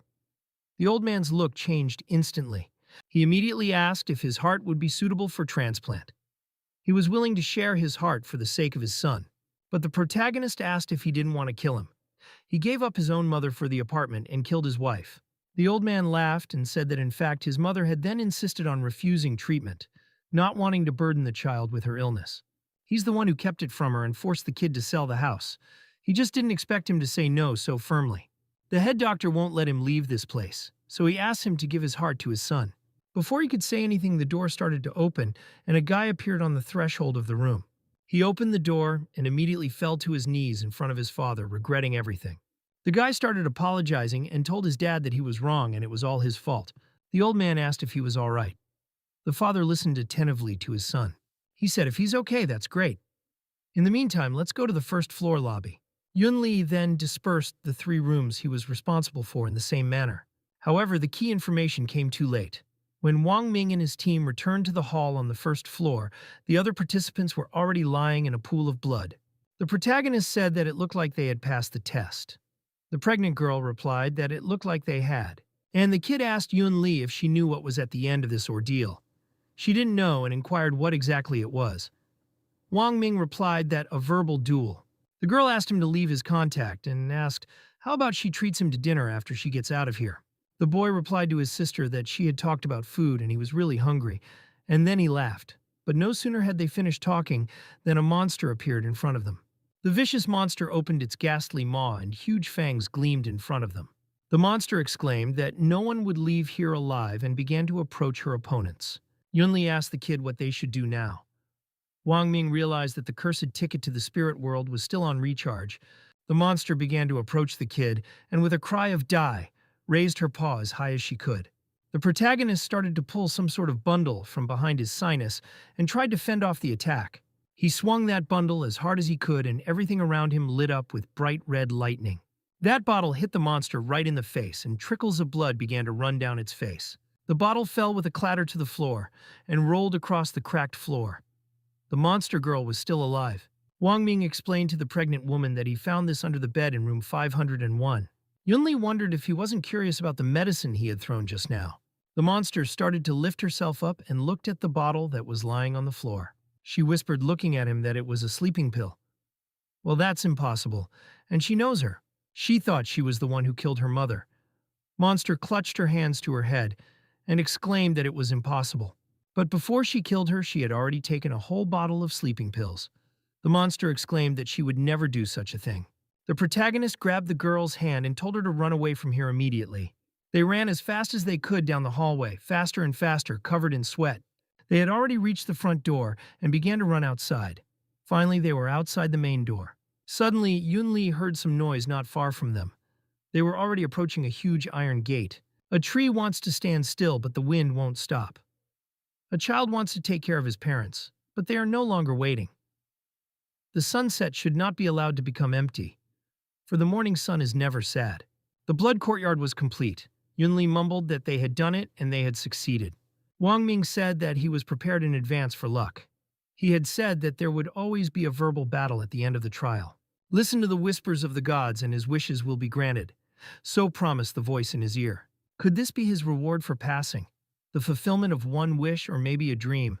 Then old Wang Ming will no longer be ceremonious. The kid raised his hand up. He wrote in gold color on the paper and raised it above his head. The golden-colored letters began to scatter and scatter around like dust. He was completely covered in inscriptions he'd written himself. But what does that mean? One organ counts as one wish. So whichever organ he gives back, he's going to die anyway. Can't even such a simple and humble wish be granted? It's a hoax, he's thought it over, and his wish is that he wants to live. So-called God, this time, he must agree. Golden plaques glowed brightly in large letters on canvas paper. The main character was surprised about the sequence of gods and the chain of logic. He wondered what this thing was. The boy looked very carefully at the letters and thought, what it could be, he had no way of knowing. Wang Ming was racking his brain every second. A large operating room appeared in front of him. I wonder if he's really back and he's alive. In front of him was a phone with a dagger-pierced heart on the screen. When he ripped open the sweatshirt on his chest, he saw scars. Could he be considered a human being without organs? He's alive, but it's like he's not really. Though the test is passed, but what is this sequence of gods? The main character wonders why the principal dismembered his mother and scattered her remains in the hallway. Can't events in the wishing world be explained in terms of the average person? But right now, the most important thing is to get to the hospital and get x-rays as soon as possible. Wang Ming got dressed and started to walk out heading towards the hospital. The kid went outside and started moving around the grounds toward the high gate. Meanwhile, the girl in the hat was watching him and looking at the kid smirked. She stood on the roof of the house and spoke of how in the new world he could continue to heed the whispers of the gods. Meanwhile, in the wishing world in a nursing home, a girl sat on her knees on the floor. Tears began to flow from her eyes and she saw her mom coming toward her. The girl was on her knees crying bitterly and telling her mother that she was wrong. She had no control over herself and was a foolish child. And the old lady smiled back at her and said her mom never blamed her for anything. She was the one who was a burden to her, and if it wasn't for her, things would have been very different. As the old woman pulled her hands toward her daughter, she began to change and her gaze lit up with emptiness. Bright scarlet lightning began to blaze around in the form of a barrage. The daughter could not understand what was happening. Sharp knives flew in their direction and hit her mother, cutting her into pieces. The creepy monster was talking about how worthless he was. The girl began to tell the monster that she had already killed many people for him. She asked why he couldn't leave her alone and leave her mother alone. The butcher's eyes lit up with an eerie light, and he exclaimed that her words were ridiculous. Her first desire was to be free from the bonds of ugliness. And what now? Her second wish was to resurrect her mother, and didn't God fulfill it? The butcher approached the dismembered mother and said, "Let it be in pieces." Who's to blame her for not specifying in what form she wants to resurrect her mother? The girl fell to the floor and began to cry tearfully, reaching out her hands to her mother's body. The monster grabbed her face with his creepy paw, and the girl looked into his eyes with fear. The monster said that if the next time anyone could get out of here alive, they would have no place in this world anymore. In the real world, at the Linhai People's Hospital, a woman asked where Cheng Gui had disappeared to. She can't get through to him no matter what. At that time, the protagonist looked in her direction. The woman explained that he said he would find a way to cure Old Man Liu himself. The girl called him a foolish boy because Old Man Liu was already in a vegetative state, and the doctor said he was hopeless. The other guy said he'd have to talk to him when he got back. Even though the construction company had paid out $1 million, it was impossible to spend all the money on the hospital. The boy listened to the whole conversation. He thought it must be Liu Chenggui's family. They don't know he's not coming back yet. Suddenly, the doctor opened the door and called for the next visitor, namely him. The main character was in the People's Hospital in the CT scan room. The doctor was completely covered in sweat and apologizing told the young man that the machine seemed to be broken and asked if he could come back tomorrow. Wang Ming asked how it was that the machine suddenly broke down. The doctor replied that he didn't know, but he just couldn't take pictures of his organs. He's saying it's definitely a problem with the machine, like a living person can be missing organs. His organs are really gone, which is bad news, of course. But the fact that he survived is good news. Wang Ming replied to the doctor that he was right and it was definitely their machine that had broken. The protagonist walked out onto the street of Linhai City. He looked at the sunny, bright sky. The boy thought about the fact that even though he had no organs, eating, drinking, and defecating were all normal functions of the body. Wang Ming glanced at the big board that was on the huge building. He thought about the fact that he didn't know if those functions were still working. What the hell is he thinking? He's a man of noble character and far from the lowest pleasures. What feelings and what love can there be? All these men and women, it's all unhealthy. The kid grabbed his head with his hand and decided that he would check manually himself later and find out everything. Crowds of people were walking through the streets. A girl in the crowd was wearing sunglasses and a mask. Suddenly, she paused on her high heels and peered into the crowd. The monster girl saw the one she wanted and was very pleased with it. The main character was pacing the streets of Linhai City. He was holding a cell phone in his hand. The kid scrutinized his monitor and thought to himself that this was very strange. Liu Chengui said that all the participants in the nursing home trial lived in Linhai City, but the wishing world has such a high death rate, and not a single missing person report. Wang Ming continued to stare at his phone. He took it out of his pocket as it rang. They started yelling in his ear and asking him what time it was and why he was still not at work. He was crossing his grandmother again, or he got hit by a car. Does he want his paycheck this month? The main character asked the hostess not to be angry and said that he had a minor surgery here and was on his way. He had almost forgotten about it already? The boy exhaled heavily and thought about work. In front of us is Linhai City, specifically an alleyway. Somebody told Zhu Yao that she was a homeless girl herself, but she was also protecting a stray cat. She was asked if perhaps she had found a soulmate and laughed. The girl cried and asked how they could burn a cat with a cigarette. But the two guys laughed and asked her to stop talking. He says one last time to give him the cat or show him your rabbits. Two guys were laughing at the poor girl. She held the cat against her and asked them not to do that. She promised to give them money. The guys immediately thought about money and looked at each other. Apparently, they didn't want the money and told the poor girl that they didn't want the money. They began to reach for her with their filthy hands. She was very frightened and excited. Suddenly, she heard a guy's voice. The brother was talking about helping her. The blonde-haired guy started running towards the girl as fast as possible to save her from those rascals. The assailants asked who was here. The guy ran as fast as he could in their direction. When the kid ran up, he thought it was bad and slipped and fell. As luck would have it, he slipped right in front of these guys and fell face down in front of them. One of those rascals thought about who it was, and when he realized, he smiled contemptuously. He said it was Lin Yushu's brat and stepped on his foot with his boot. He asked if he and his forces wanted to play hero. Lin Yushu laughed and replied that he did. He explained to the guys that bullying a girl was no fun and it was better to let them beat him up. He talked about how he was very tough. Then the boys decided to fulfill his wish and started kicking him from all sides. They told him that he didn't appreciate their kindness and hit his organs perfectly. Lin Yushu told his brothers that if they beat him, then she would not be touched anymore. He asked them to hit him lightly and not to touch his face. Zhu Yao asked them not to hit the guy. The cat meowed very pitifully in her arms. Then the guy said with a scornful glance at the girl that if she undressed herself, then they would stop. The girl wouldn't stop crying. She was very scared and sad. The girl clutched the cat as tightly to her as she could and blushed with shame and embarrassment. They started saying, looking at the girl, that if she didn't want to undress, then they would trample him. The guys kept kicking their feet and stepping on the head of this poor kid who was lying on the ground. Zhu Yao asked those rascals to stop beating the kid and promised to get naked. They said it would have been so immediate, and the brothers wouldn't have had to make her do it. Lin Yushu began to scream and beg the girl not to undress. A trickle of blood ran down his mouth. He kept reaching for her and begging her not to. The boy couldn't get to his feet. The kid said if she took her clothes off, he got punched in the face for nothing. The scoundrels held onto the rail and began peering at the girl, forcing her to undress.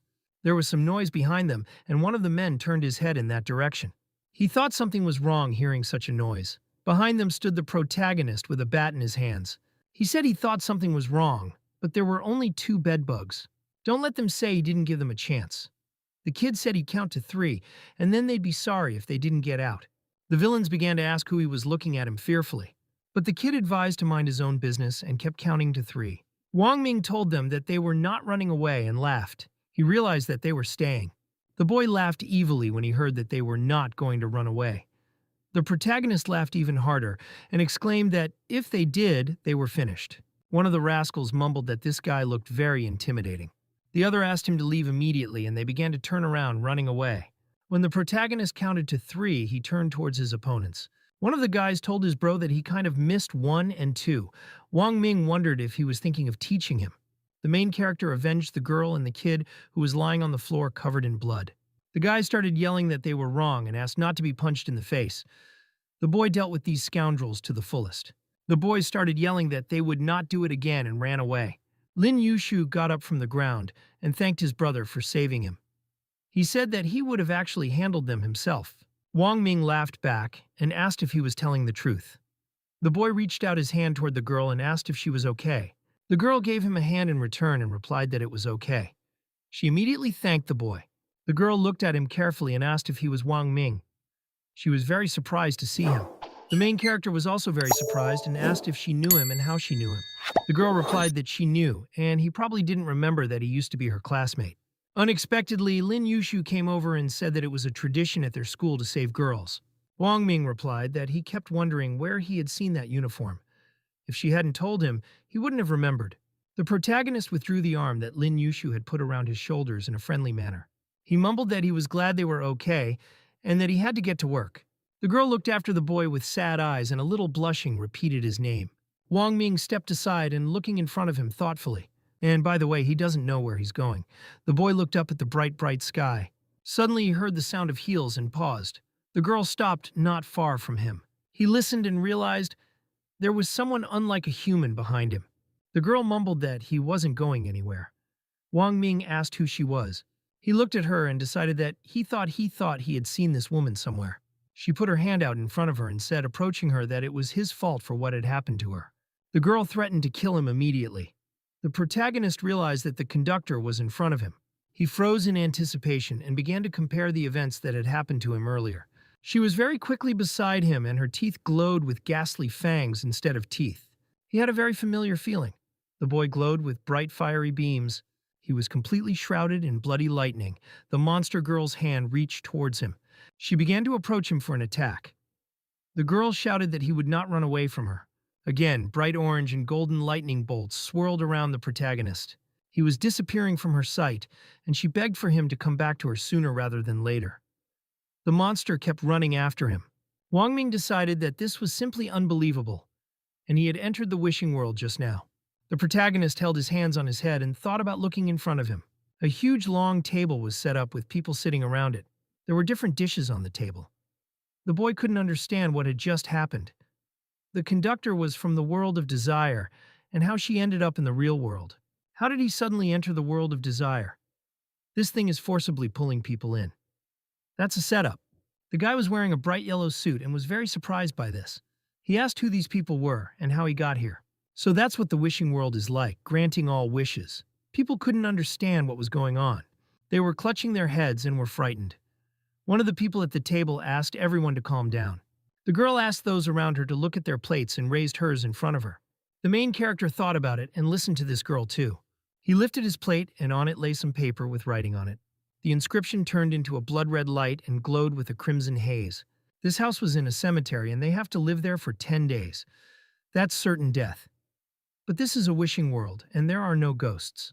The graveyard is sad, but judging by these keywords, the theme of the challenge is going to be grim. One of the guys asked not to panic and said their situation wasn't that bad.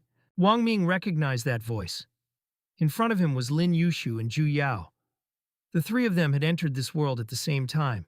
In the wishing world, in the dining room on the first floor, the guys continued to sit at the table and discuss what was happening. One participant asked everyone else not to panic and said it's not all bad. Wang Ming heard familiar voices and saw two people he knew in front of him.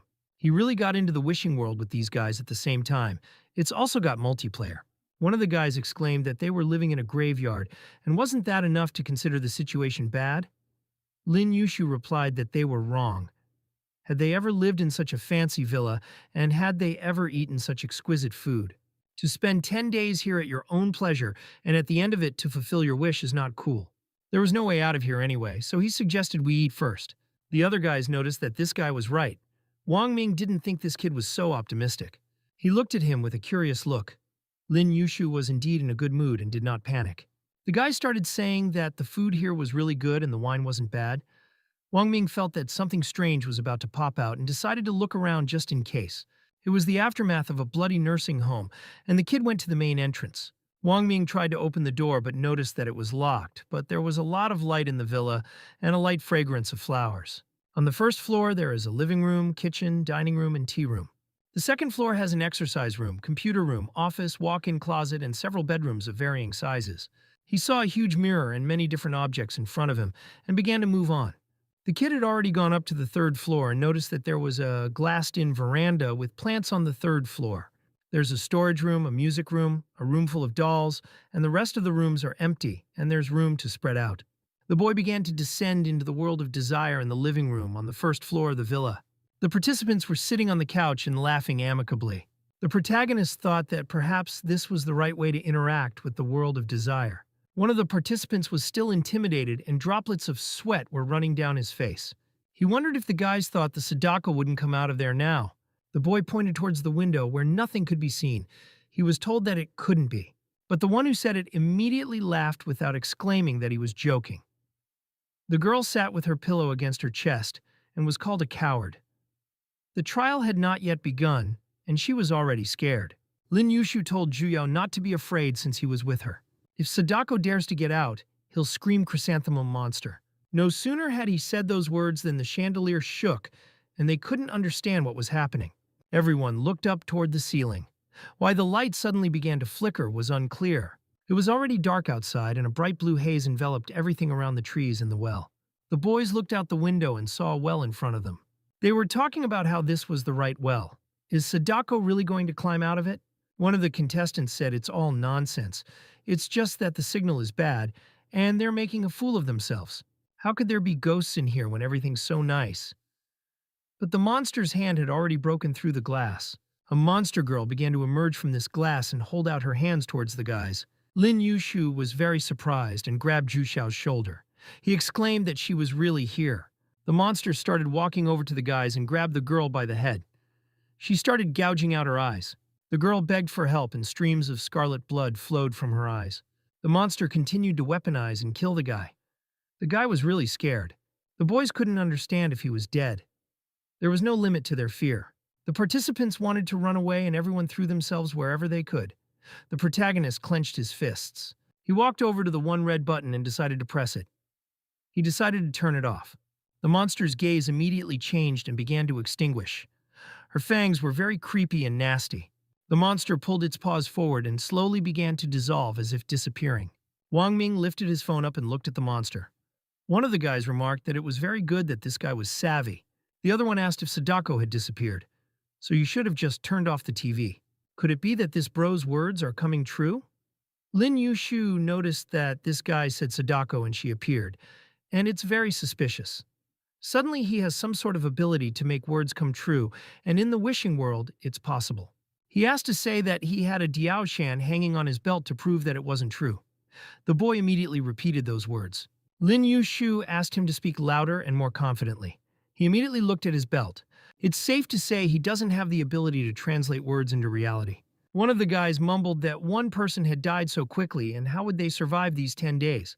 The participant replied that in the beginning, the death rate is always the highest, and you just need to understand the rules and avoid danger. The player's name was Meng Yumian. The guy replied that he didn't remember that everyone who saw the movie dies in the end. The main character said that not necessarily if the rules were like in the movie, turning off the TV wouldn't help.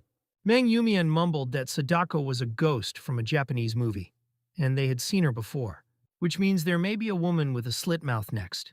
The protagonist said, looking at the guys, that her special ability was most likely a sequence of gods.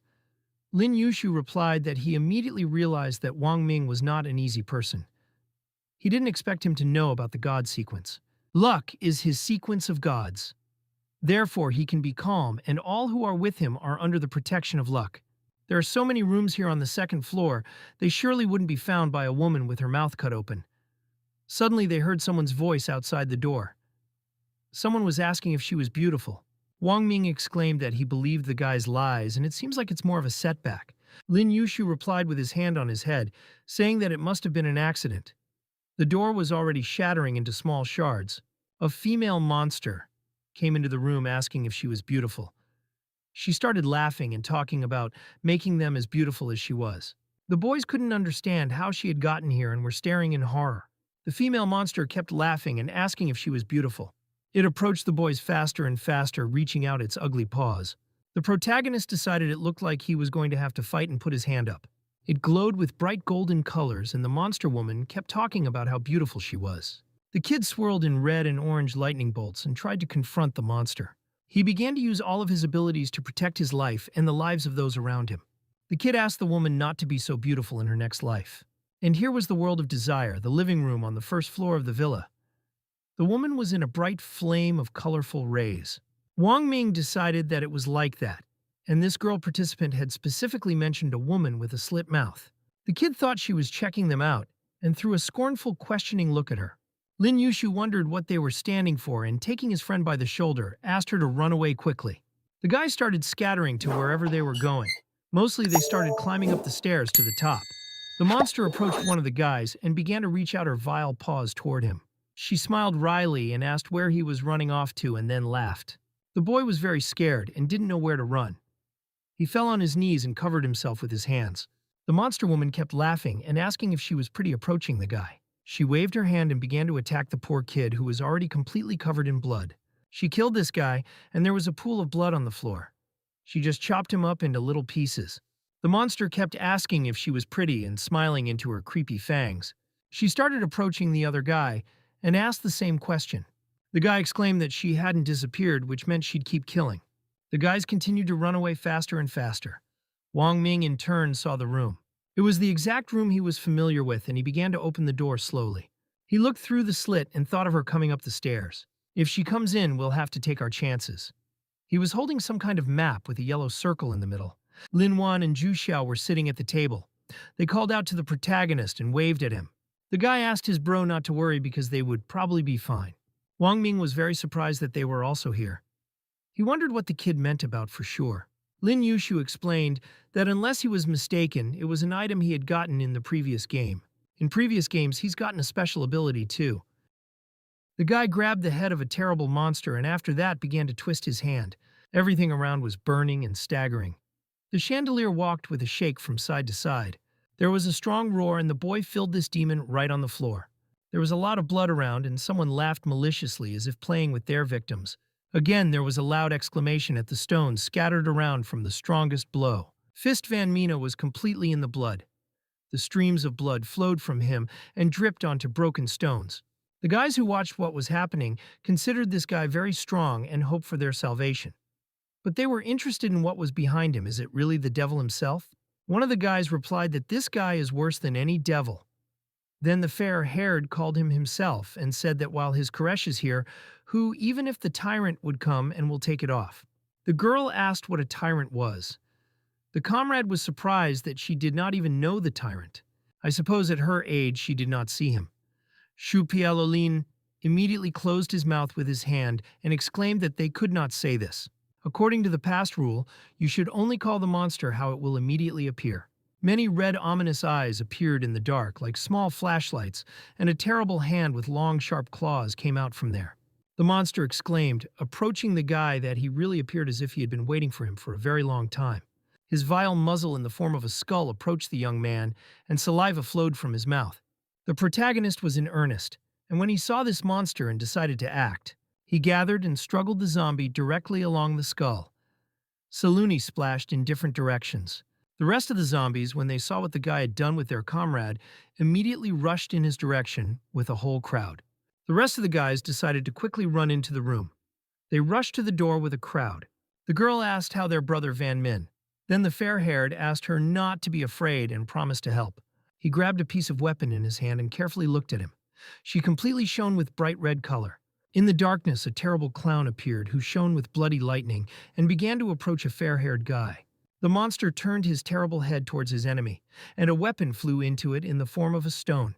A small stone hit the zombie's head and he staggered a little, flying away. A whole crowd of the rest looked at this piece of brick in surprise approaching him. Zombies continued to walk with the desire to enjoy these guys. The boy apologized to his friend and explained that he really wanted to get into his head with a brick, but missed a little. Shu Piolin asked the others to immediately run as the zombies were already very close to them. Van Ming was already getting out of hell in which monster zombies reigned. His weapon was completely in the blood from the strongest battle. Shu Pialolin hugged the girl and, defending her, asked for forgiveness. He exclaimed that it was all because of him and she was to blame for being injured. Monster's paws were already next to them when a comrade with a sword had already chopped off his head. But the terrible paw of the zombie was already near the boy's head. He exclaimed that he was running to death. The fair-haired continued to protect the girl while the zombies dealt with his comrade. Bright fiery rays circled around the room, and whole blood puddles spilled over the floor from the dissected zombies. The guy with glasses threw a scythe at his comrades and asked from this moment not to mention the name of the monsters. In general, no monsters should be mentioned, and asked if they understood him. Meanwhile, back to the real world. Bright sun illuminated everything around, delighting with his warmth. A powerful motorcycle rushed along the road with a speed as if trying to catch up with someone.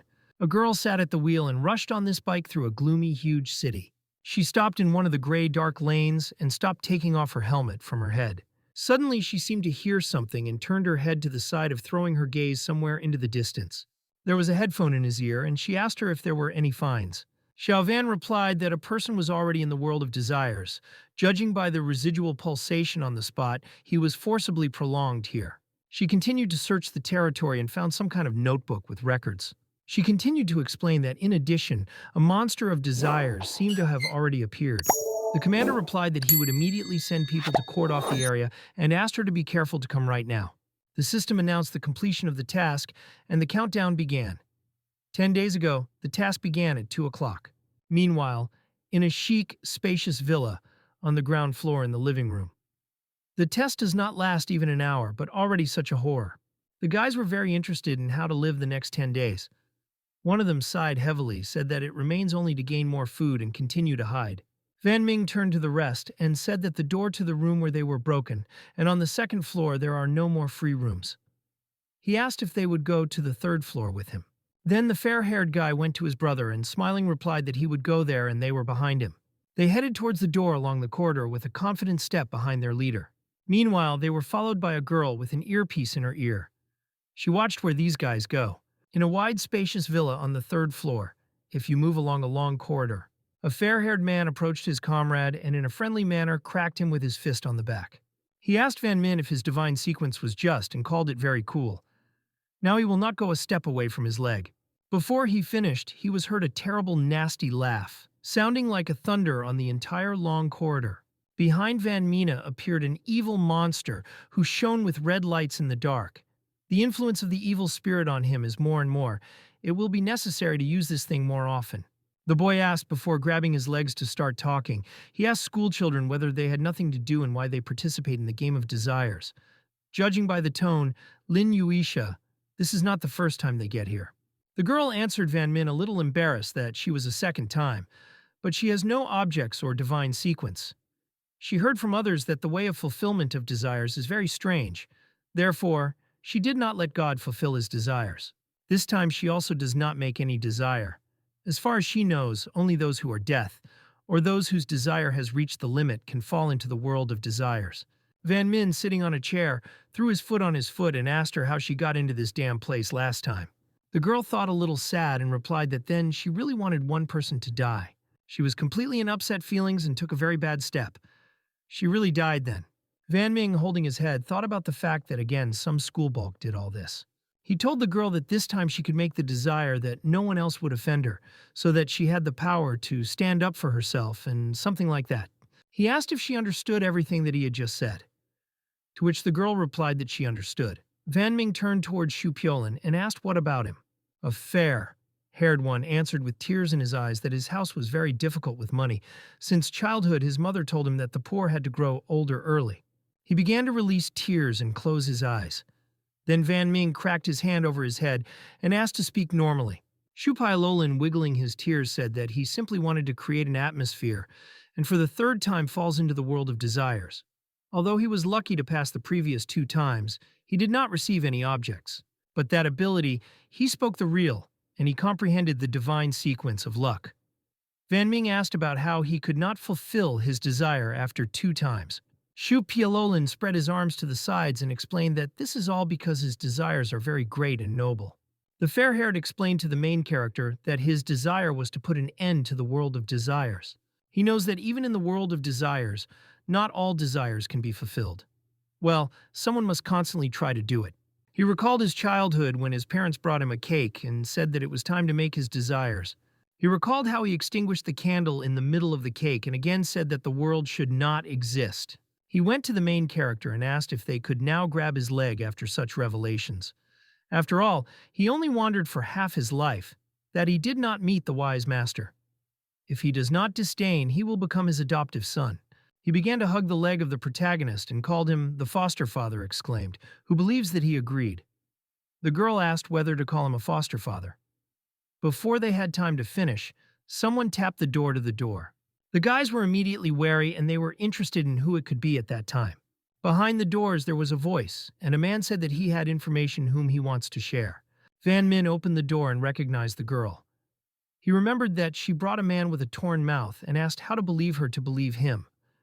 The girl replied that the ability that he then showed is some kind of attacking divine sequence. She also has the ability, and she can directly get one key hint to test desires.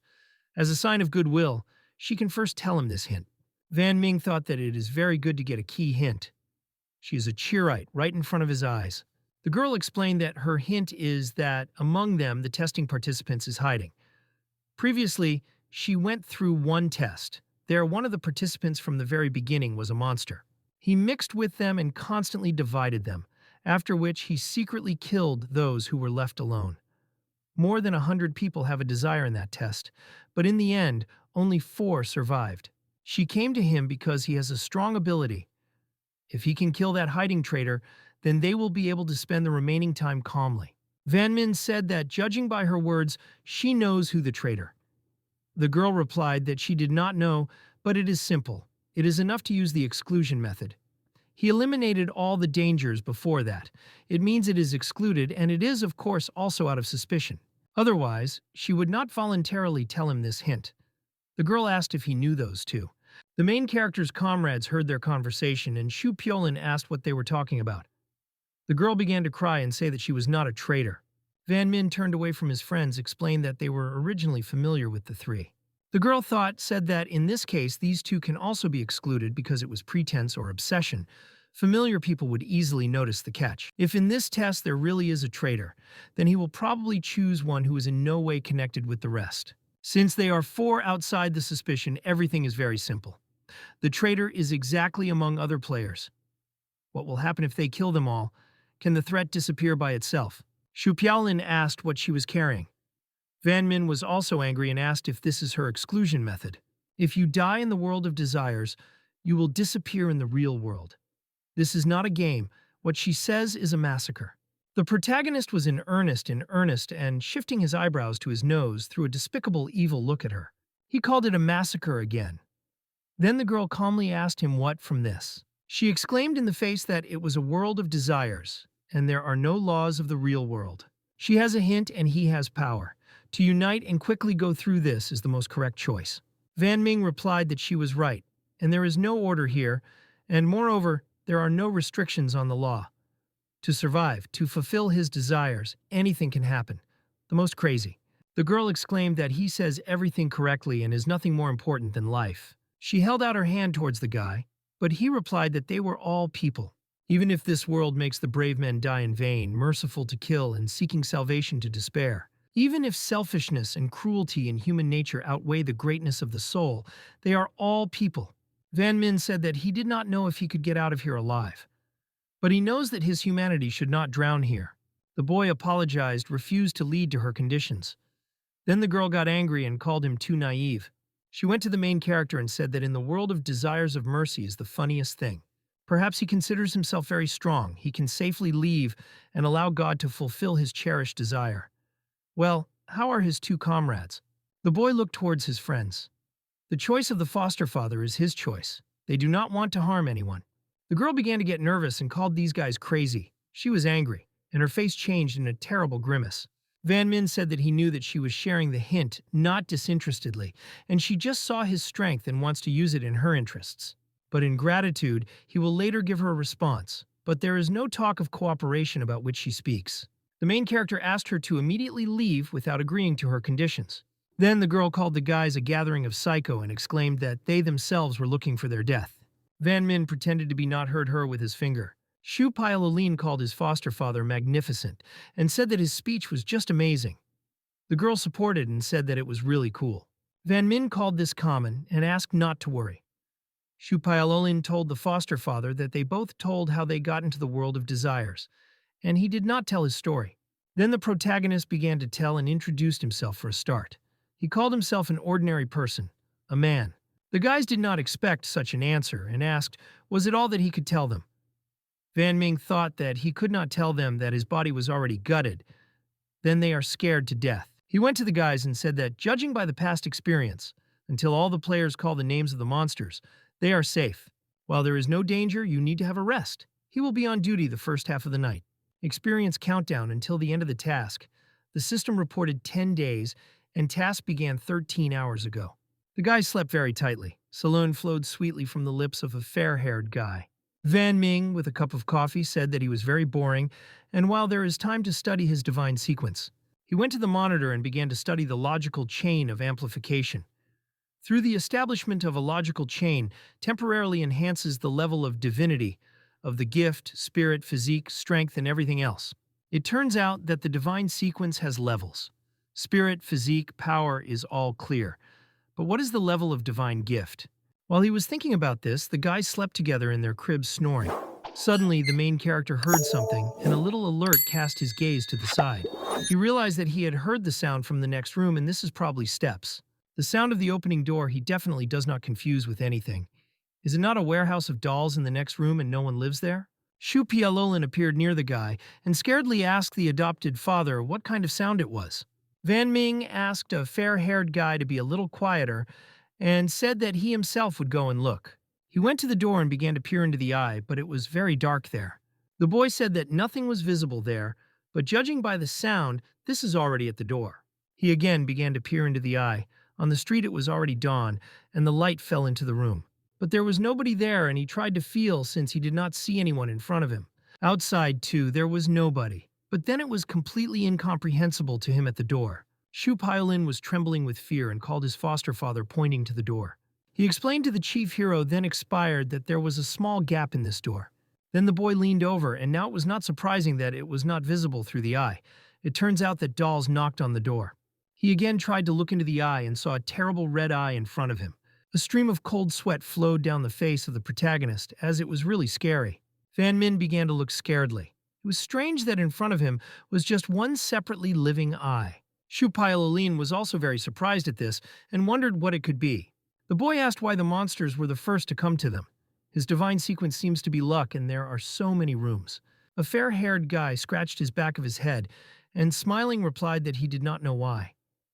Van Min, with one deft movement of the leg, stepped into this eye. He exclaimed, turning to his comrades, that they would now let the fog. After the guy crushed his eyes on the door, the strongest knocks began as if someone wanted to break her. Suddenly the girl woke up and asked the guys what actually happened. Shu Pialolin asked Ju Yao not to be afraid. He promised to protect the girl and asked her to be calm. When the door flew out on the threshold, a girl appeared. The protagonist gave the team to the guys as soon as possible to step aside so as not to get into the stream of her strength. It was a girl's girl, only alive, which led a lot of horror and horror. Shu Pialolin asked his foster father what to do.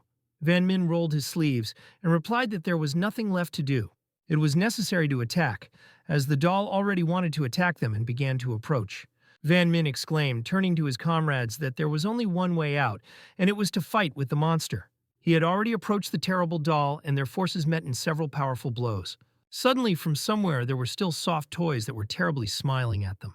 The main character did not expect to see many more assistants who had this doll. He began to scatter all the toys with his fists, and they scattered in different directions, falling to the floor. A soft, plush crocodile crawled out of the other side faster and faster. The boy grabbed the candlestick and turned towards the bear and the crocodile. Shu Pialolin, frightened, asked them not to approach. Suddenly, a terrible hand with huge sharp claws began to climb through the gap. Van Ming recognized this absurd creature and asked how she was here again. The face with huge fangs appeared right in front of him, and the tongue leaned out of this nasty vial, grazing. She asked her, beautiful. At this time before us is the corridor of the villa. The night parade of the whole 100 demons and monsters began. They walked in the most literal sense of the word. People prayed for help and asked where these terrible monsters came from again. The most important monster was the worst of all, and he was approaching Van Min. The hair of this creature scattered in different directions by leading horror. He was already approaching her, completely embraced by fire. Such was his power, and he was unpredictable. The only thing that he could not understand how so many could have appeared and who actively activated the mechanism. If this goes further, the 3-minute ticket will not save the spirit. The monster said that if he agrees to conclude a deal with him, he would give him more time and more strength. The external crisis will be resolved by itself if he agrees to its conditions. Who knows what he will turn into after the transaction? The old grunt who uses weakness without it can survive. The terrible monsters were already approaching the main character, and he was ready for their attack. The fair-haired exclaimed that his skill was rolling away. He began to call his divine sequence of luck. He asked her to work. Good luck is currently passive skill, and it cannot be used actively. Rhonda will not save Nuba, and Donut will not change fate. Again, many toys surrounded the protagonist and wanted to attack him.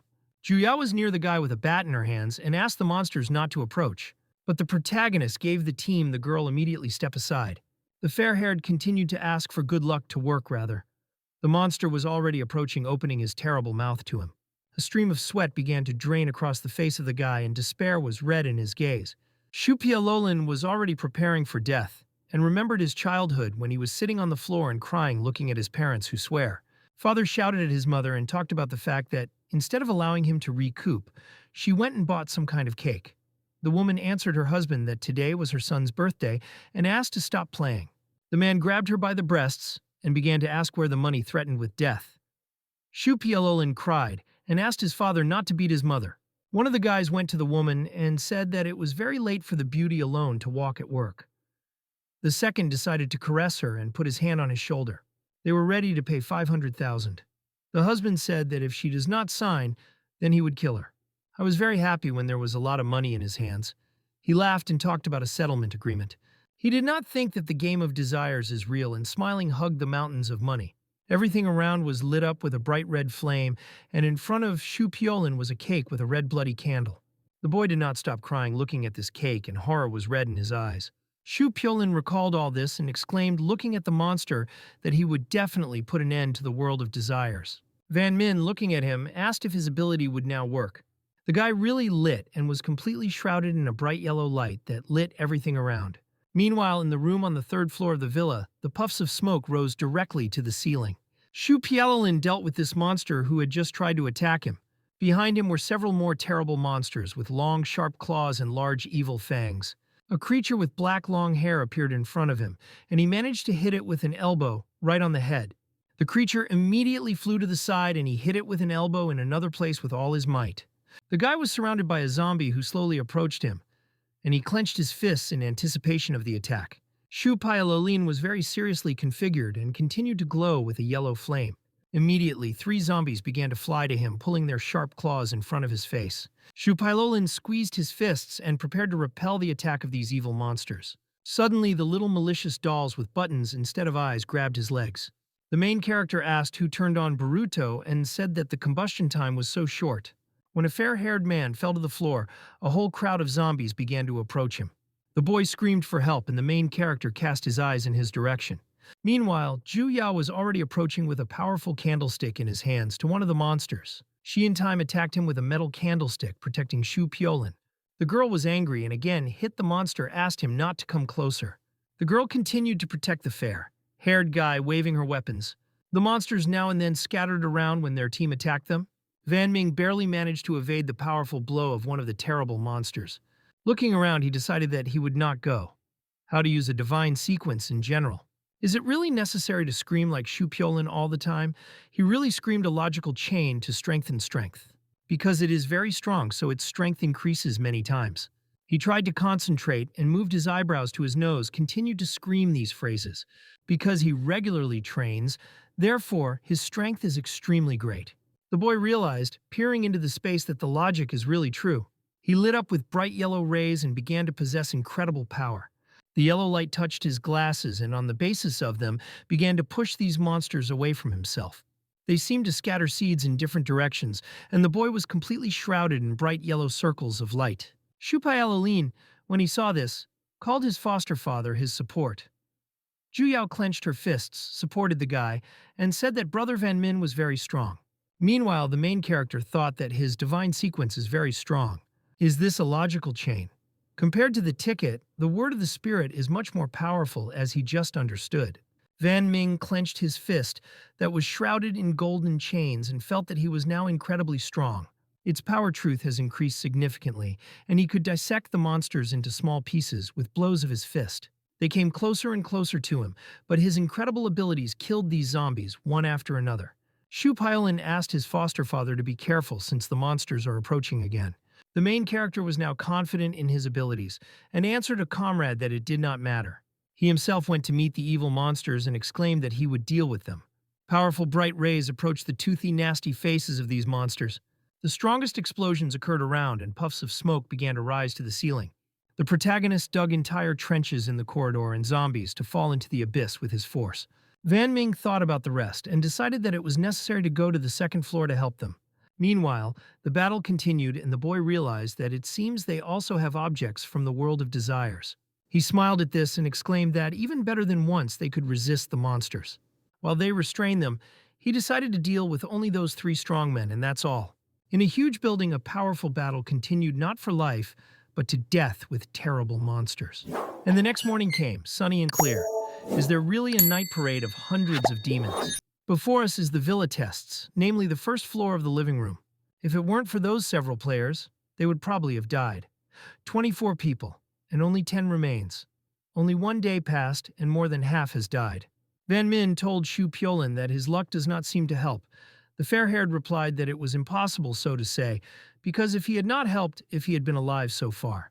He finally thought here and realized what was really the matter. A meeting with him is the luck of his whole life. When the guy said this phrase, the main character replied that his luck may be acted on other people. Shu Pyolin replied that, theoretically, yes. Although this is a passive skill, in his thoughts, luck can protect other people except him. Then the protagonist inquired whether the battleship was the rollback of his divine sequence or price. Shu Pyolin replied that the use of both divine sequence and objects of desires has its own price. But he cannot understand what the price of good luck, and perhaps his failure is the price of this. Van Min thought if you think about what happened to this guy before everything seems to converge, and what is his price? Perhaps its price is also failure. After the boy activated the ability of a zombie, who did not completely die, he also bit his leg, so many people, and he bit him. But fortunately, that zombie just had no teeth, so everything is in order with him. Shu Pyolin asked Van Min if he was thinking that his luck compensated for the price that he needed to pay for the use of his ability. Van Ming replied that judging by yesterday's situation, the price of a logical chain is like some kind of accident, and so the accident can just be prevented by his luck. Shu Pyolin smiling asked if they were a couple, if it's all the way the main character says.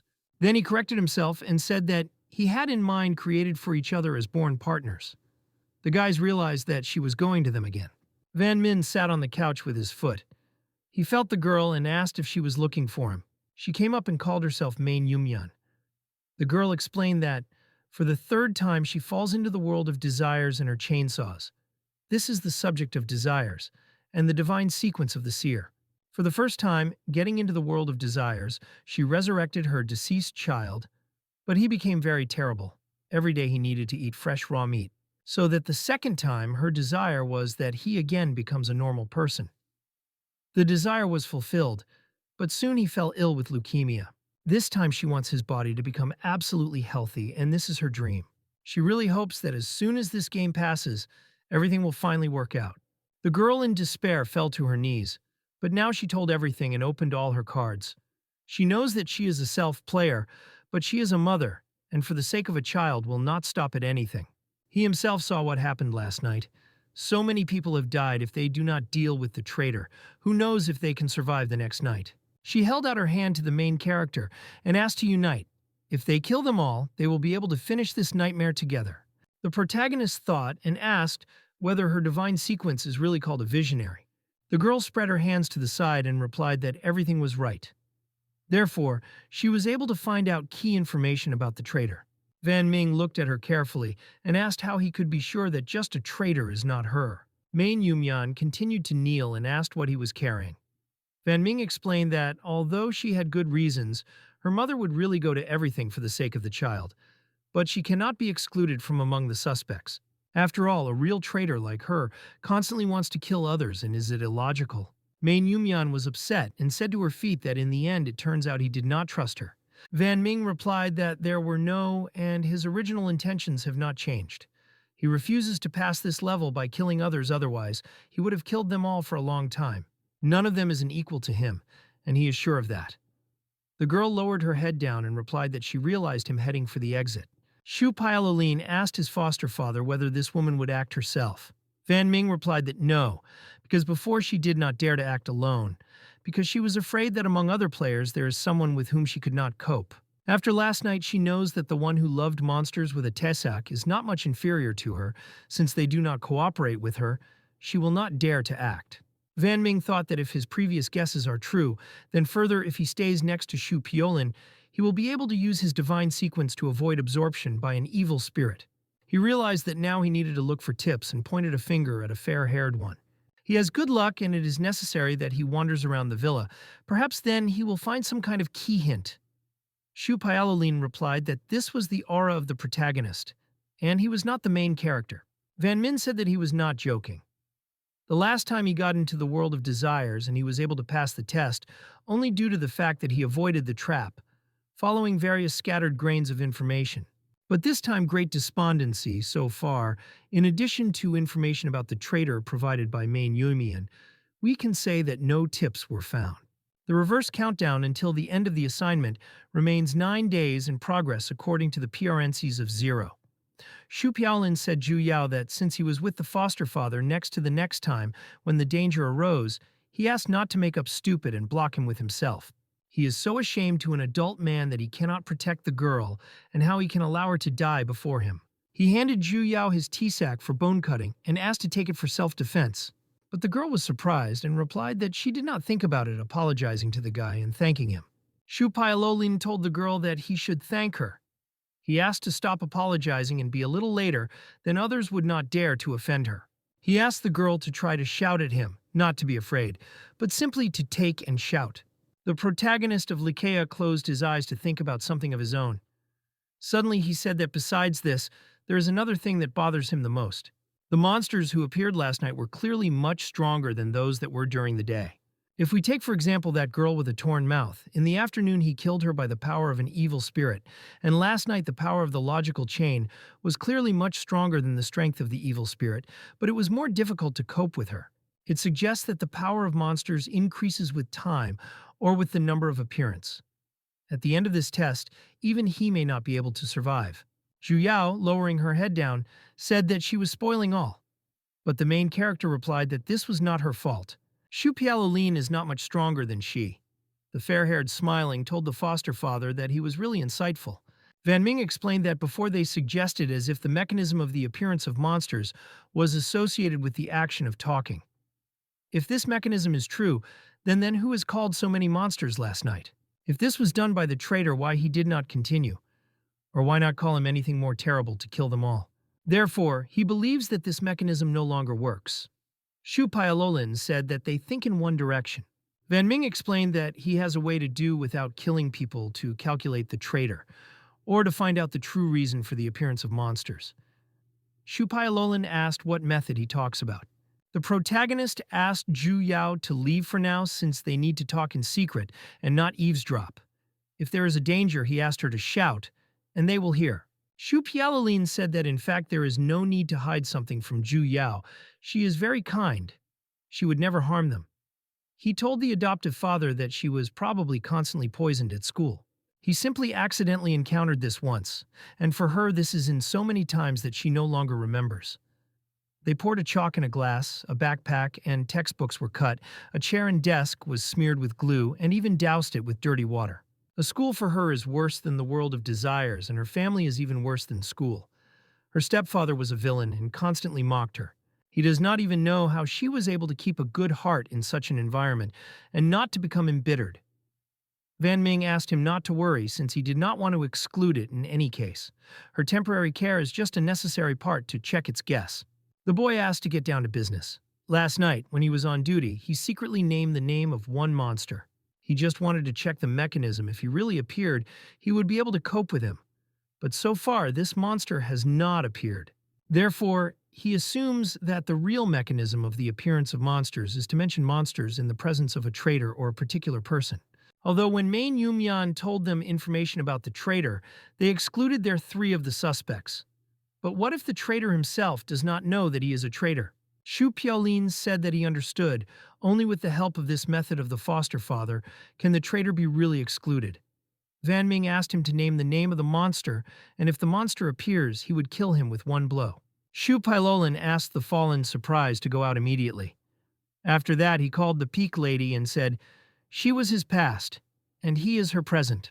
The boy continued to wave his hands and call on a variety of monsters. Van Min said, squeezing his fist, that the monsters did not appear. And this method works. He asked to try several more times. Shu Piolin continued to call the Black Mountain Elder, then Kimbutsuji, and say that he had a blue spider lily. Van Min called him, and really bold because if they really appeared, they would have fought with this monster together. Shu Pialolin asked his foster father could defeat Muzan.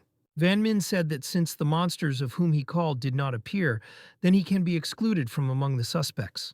Then they will find an empty room, call the rest of the players there, and will be checked one after another. He clenched his fists and really wanted to meet this traitor. Before us is a room on the third floor of the villa. The boy said that he called everyone to the door. He already explained the ways of the foster father to them, and now only the teams of the foster father are waiting. Van Ming asked him to be careful since this method could provoke traitors, and it is possible that he would attack the first. Shu Piaolin agreed with him and asked if he was needed to check Zhu Yao. Van Ming asked if she was able to be a traitor with her character, to which the fair-haired replied that she was very kind, and of course not. But since the adopted father said so, it is very strange. Van Ming proposed to begin to exclude the correct answer. You need to stop chatting and open the door to meet the guests. Shu Pialolin winked at the main character, listened to him. Outside the door, the girl really stood again that said that in order to not kill anyone and really climbs out of his skin. She hopes that his method will work. The protagonist, sitting with his foot on his foot, answered smiling that she thought she would object. The girl said that no one is born cruel and all she does it for the sake of the child. To secure the guy, I once again decided to repeat the rules. In his presence, the name of the monster must be called. He will simultaneously repeat it to them. If the monster does not appear, then she is not a traitor. Before entering this room and after leaving it, she should not talk to anyone about the names of the monsters. The girl listened to the guy and understood everything. Then they decided to start checking. She began to call alternately diverse monsters, and Van Ming after that caused the following, a whole string of people. After several attempts that he tried to apply, nothing changed in the villa. The boy continued to call the rest of the guys, who were a lot, but everything was the same and the traitor was not revealed. Will this method really work? Is there really no traitor among them? The protagonist grabbed his glasses with his hands and thoughtfully straightened them, looking forward. And then the turn of their girlfriend, Zhu Yao, came. Van Ming immediately called the girl to go. Shu Pialolin was very worried about her, and glanced a girl with a slightly changed face in her face. Zhu Yao did not have time to go into the room as she asked her brother Van Mina whether Shu Piolin told him their previous proposals. Van Ming replied that if he was not mistaken when the zombie first appeared, Shu Piolin mentioned the tyrant, and then another player mentioned the Monastery of Evil. She did not know what a tyrant was, but she knew that the Monastery of Evil was a film about zombies. The boy asked if he said correctly what the girl replied that he directly calls the names of the monsters and how he could do it. They heard that the monsters were approaching and they were zombies. Is it really that girl and she is a traitor? There were terrible monsters on the threshold who were approaching faster in their direction. Zhu Yao was very frightened and her gaze changed, and drops of sweat poured down her cheeks. She stepped aside and asked how she could harm others if she is not a traitor. The girl again began to press her hand to her chest and shout that she was really not a traitor. Van Ming was very serious and with a heavily upset. He corrected his glasses before saying something. The boy said that he knew and began to suspect her for a long time. There was simply no evidence, and he himself did not want to believe in it. But now he is almost confident in the mechanism of the appearance of monsters and whether she wants to listen to him. At first, someone mentioned Sadako, whether she knew the story of Sadako and perhaps even watched this film. So Sadako appeared. Then Main Yumyan deliberately mentioned the girl with her mouth torn, and so coincided that she knew about her. Therefore, she appeared. And finally the tyrant, which was mentioned by Shu Piolin. She did not know what the tyrant was, she only found out about zombies, so zombies from the film appeared. As for the night parade, hundreds of demons last night, and the fair-haired one was sleeping at that time. He was on duty, although he does not know what she dreamed. But he saw her fear and her throwing. She slept very restlessly. If he is not mistaken, the method of the appearance of monsters is not limited only to what she thought about, that she also dreams of appearing. She just did not notice this. Zhu Yao replied that she realized what he was talking about, but does not know how to be about it. It was she who is to blame for the death of everyone and asked for forgiveness for it. Van Ming asked the girl not to be afraid, and not to blame herself, because now she is the key to their survival. He asked her not to think about it, but he thought that the matter was bad, and he made a fatal mistake. If you tell a person, do not think about a pink elephant, then he will, on the contrary, will imagine a pink elephant. Previously, Zhu Yao did not realize that she was a traitor, so she did not think too much about it, but simply subconsciously followed the rules. And now, even if Van Ming doesn't say, Ju Yao still will not be able to resist and will think about these terrible monsters. The guys saw many monsters who began to approach them, and they were very scared. Different creatures and dolls with torn mouths. Behind the door, they shouted about, turning to the foster father, that they simply could not stand it. Ju Yao was seriously scared and turned to the main character, after which she remembered Shu Pyolin and began to worry about him. A girl appeared in the door, who sawed this door into several parts and went into the room. Main Yumyan exclaimed, looking at Ju Yao, that she had to kill her, so that it was all over. Shu Pyolin, when he saw a girl with a weapon, asked her to stop immediately. Ju Yao fell to the floor and began to scream, hugging herself behind her head, as if hiding that she was not a traitor. Main Yumyan continued to approach her without throwing her cold weapons. Suddenly, a monster appeared over the girl's head with red eyes and long hair that began to approach the enemy. Shu Pyolin stood opposite and did not know what to do, clenching his fists, since the monster approached him. Ju Yao extended her hand forward and asked not to do this by worrying about the boy. The girl continued to be on her knees, and pain was red in her eyes. She did not stop saying that it was not necessary to do this. Meanwhile, the guy shouted at the door, who asked not to do this because zombies attacked them. The main character asked Ju Yao to think about something good, directing her thoughts in the right direction. The girl clenched her fists and tried to understand the guy and follow his hints. She decided to really think about something good, but did not know what. She tried to concentrate, but droplets of bitter tears poured from her eyes. She could not understand if there was something good at all in her life and began to cry even more. Meanwhile, the main character and the fair-haired guy suddenly turned back. A huge hand with powerful, sharp claws stretched to them and approached the girl. Ju Yao grabbed her head with her hand, and bitter tears flowed from her eyes, and horror was red, as if an evil monster in the form of a man appeared from the darkness. Was it really a girl's stepfather? Are these not the same people who were mocking Ju Yao? They appeared as if from the void and began to approach the rest. The girl was very scared and began to scream, continuing to cry bitterly. Shu Pyolin saw those villains who mocked her on that very day. The matter was very bad, and it turns out she can not only call for monsters, but also create them. In fact, Ju Yao is not afraid of zombies and other invented monsters, but is stepfather of the pervert and school nap. They are the root of all evil.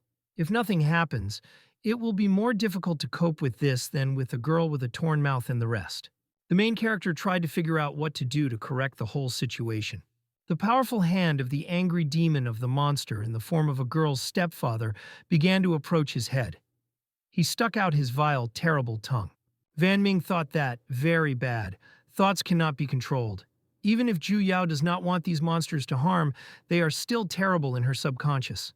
Do they really not run away, and what to do in such a situation when they come with a whole crowd? Van Min exclaimed, clenching his fists and finding a way out that in this case they would fight. The long corridor spreads in the middle of the villa, and many guys fled along it. The monster, who was a stepfather of the girl, grabbed Main Yumyan by the throat and asked where she would run. The girls began to flow out of the mouth of a scarlet blood, and she began to choke. Her eyes began to leave the orbits, and she began to change in her eyes with horror. The girl began to scream for help. Shu Pyolin also called on his foster father to save him. Ju Yao grabbed her hands by the head and continued to repeat why this is happening. Why this is what happens, and every time and always to blame, it was she who continued to lament the girl. Ju Yao cried and asked herself that she had done wrong and that she had done the wrong one. She remembered the situation where two cars crashed into each other in the middle of the road. In a terrible flame, the girl screamed and talked about a father who had not yet got out of the car. After that accident, my mother got married again, and she thought that everything would slowly improve. After school, the girl also prepared to eat, and she was very tired. The stepfather asked her to help her, and hugged her from behind by the hands. Ju Yao asked not to do this. She closed her eyes, leaving the room while still a schoolgirl when the stepfather was so mocking her. After that, she went into the room and buried under the blanket with tears in her eyes. The camera shot everything that was happening. The girl fell into a deeper hell. When she was in the bathroom, she asked her stepfather whether she washed her, waiting for her again. He asked to rub her back again, and the girl was already with a knife in her hands. Ju Yao could not stand such pressure and torture of her stepfather and committed suicide. The rivers of blood flowed on the bathroom and the phone that fell with a roar to the floor. Suddenly the system worked, and it ended up in the country of desires. It was necessary to listen to a whisper from God. The girl did not die and moved to another world. Will they really feel guilty and regret everything that happened then? To blame yourself for mocking the girl so, and regret that they pushed her innocent in the abyss will never be. After very many years, they will forget about these atrocities, but it will not become easier for her. The girl thought about the tears in her eyes that she would remember forever, and these wounds would never heal. At first, in the eyes of third-party observers, she underwent a terrible persecution every day. But over time, these people are used to and even began to look for the problem in it. She was told about why she provokes them and why not tell her teacher. Why not go to the police and is still in this school? She never forgave all this. She was just tired, therefore, and humiliated. But this does not mean that she forgot everything. She was not born so that she was so badly mocking her. Everything around was lit by a fiery, bright light. The terrible monsters began to approach the guys, killing one after another, and only screams were heard around. One grabbed the kid by the head and began to unscrew her. It was a monster with a terrible red eye. Shu Pialolin began to call his foster father, and with fear in his eyes, he tried to tell him something. The boy told his foster father that he would soon simply not stand and closed his eyes. The main character again called Zhu Yao, trying to tell her something or bring her to her senses. The girl stood at the edge of the balcony, and there were different dark shadows around her. Her eyes lit up with a yellow, transparent color, and blue veins appeared across her face. She looked scared in front of herself and called the name of the protagonist in fright and hope. Van Ming asked the girl to get up because he drove those guys and everything is already in order. He held out his hand to her and asked not to be afraid, as these guys with him in the same stream. They will soon release, and she will not see them anymore. He asked the girl to be bolder, and then no one would dare to offend her. Zhu Yao thanked the guy and said that this is the first time someone wanted to help her. She called him a high school student. Van Min asked what other high school student she talks and what kind of formalities it is. If someone else dares to offend her, then she can just name his name and set his name. Before he had time to finish, the terrible monster began to approach him and pull his vile, evil paws.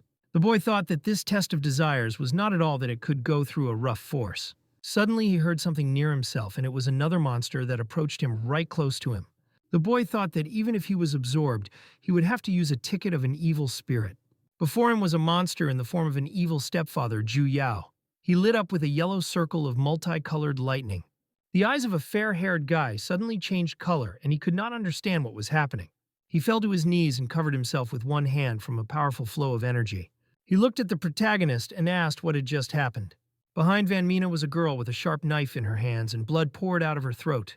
Apparently she killed herself, so as not to harm the rest, deciding by this to save the rest of fear and horror. Shu Pialolin, when he saw this, closed his eyes, scared by what had just happened. Van Min said that the wind once blew in her direction, and it should hold the light for the sake of the wind. Xiao told the main character that she was still brave, and asked whether she was telling the truth. Van Min and Shu Piolin stood opposite her, not expecting what she had done with her. Xiao did not cease to ask if she was brave and began to fall down with blood. The girl fell right on the floor and exhausted and bloodied, lying around like a doll. Shu Piolin pulled his hand to her from afar and named her name with sadness in her eyes. Zhu Yao lay on the floor all in the blood, and her hair scattered in different directions stained with blood. The main character looked at her with sadly thinking about something of his own, after which he headed the other way and his gaze completely changed. Suddenly he heard some kind of sound, and suspended his ears. The boy thought that he was almost late. There was very little left before. Van Min asked his comrade if his luck just worked. A fair-haired guy replied that his defense of good luck worked. She certainly has not died yet. Shu Pialolin ran to the girl and began to look in her eyes, touching his hands. He did not stop calling her name, and his gaze was very sad and full of hope. However, contrary to the desire, this knife is very deep, so much so that her body has already begun to cool. This knife is so deep that her body is weakening, and even luck is powerless. Shu Pialolin, with tears in her eyes, asked why she did this and why she was. Why his divine sequence is luck, and around him one misfortune. He remembered how she said that he had previously been her high school student. Zhu Yao died, and everyone else died too. The boy began to scream in despair. He did not stop crying and grabbed his hands by his head. The main character approached the guy. Did he say that this was the only way? Maybe initially there was another way to go through this test. Van Ming replied that it was possible, but they would not reach that moment. Zhu Yao did not want to harm them and did not want to harm anyone. But a person's thoughts are not controlled. Therefore, she chose a short path. The main character asked whether he remembered how this place looked at the very beginning. If he is not mistaken, this scene from the very beginning was created from the inner world Zhu Yao. This place was to be her fortress. Shu Lolan told Van Min that they have been friends with this girl for a long time.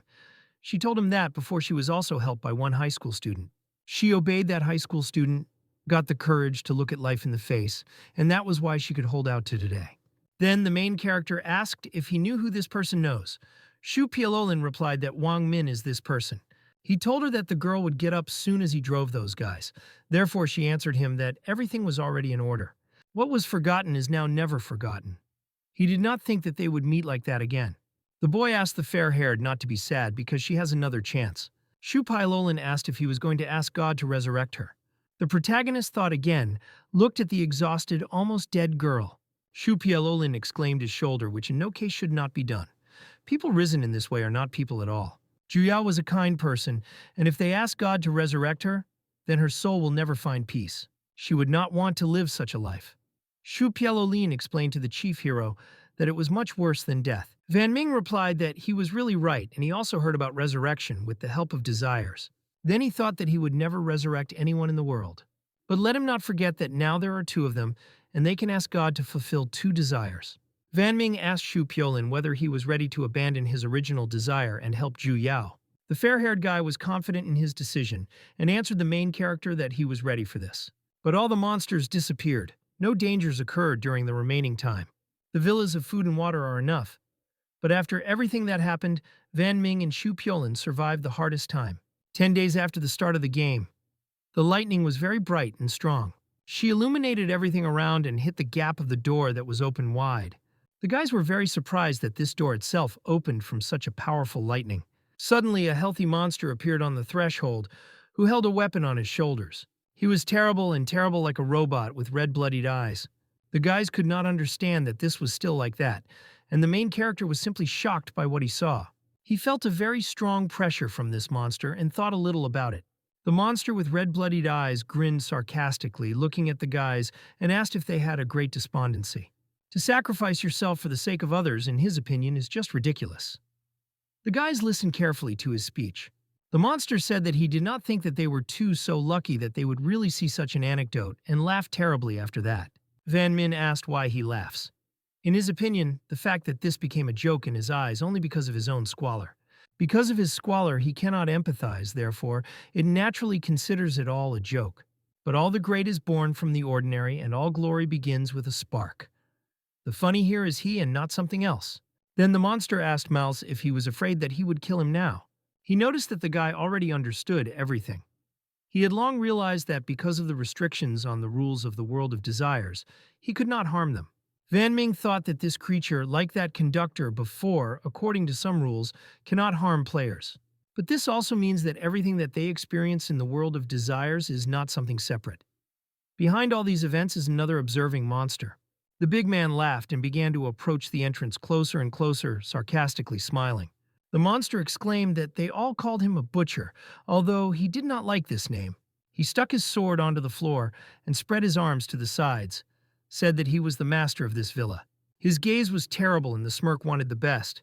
He grabbed his chin with his hands and stared carefully at the guys. The main character and his comrade clenched their fists and could not understand what was happening.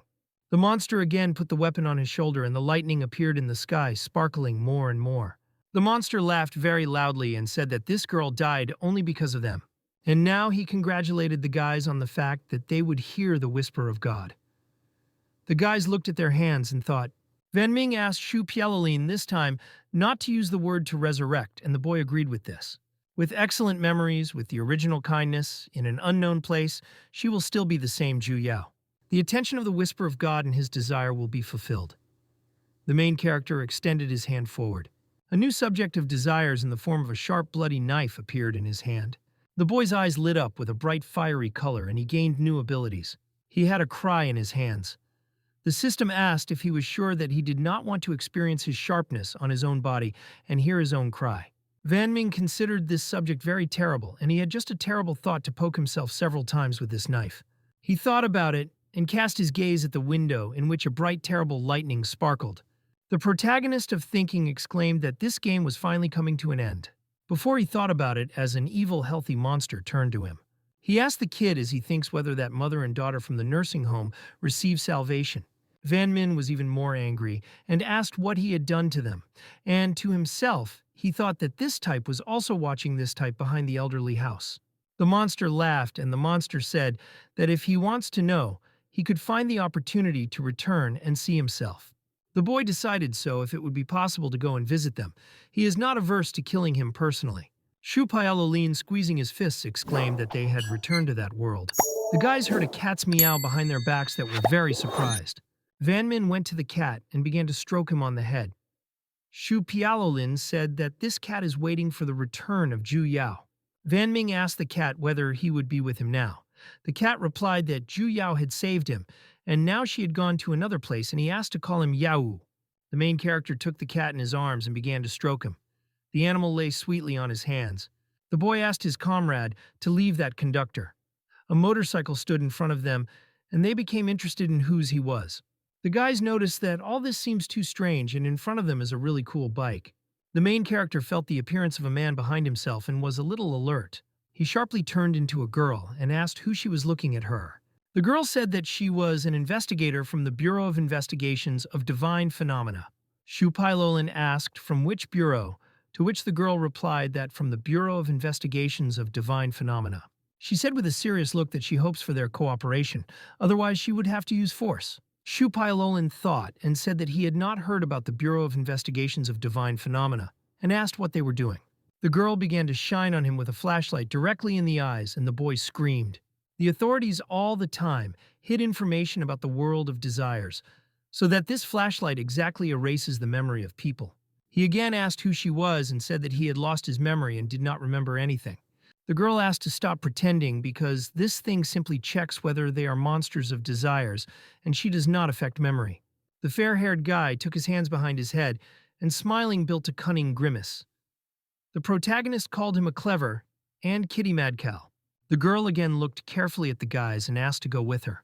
Then Van Ming asked where she wanted to lead them, but still they followed her. The guys carefully looked in front of them, not understanding what was happening. The girl heading forward explained to them that they would follow the Bureau of Investigations of Divine Phenomena.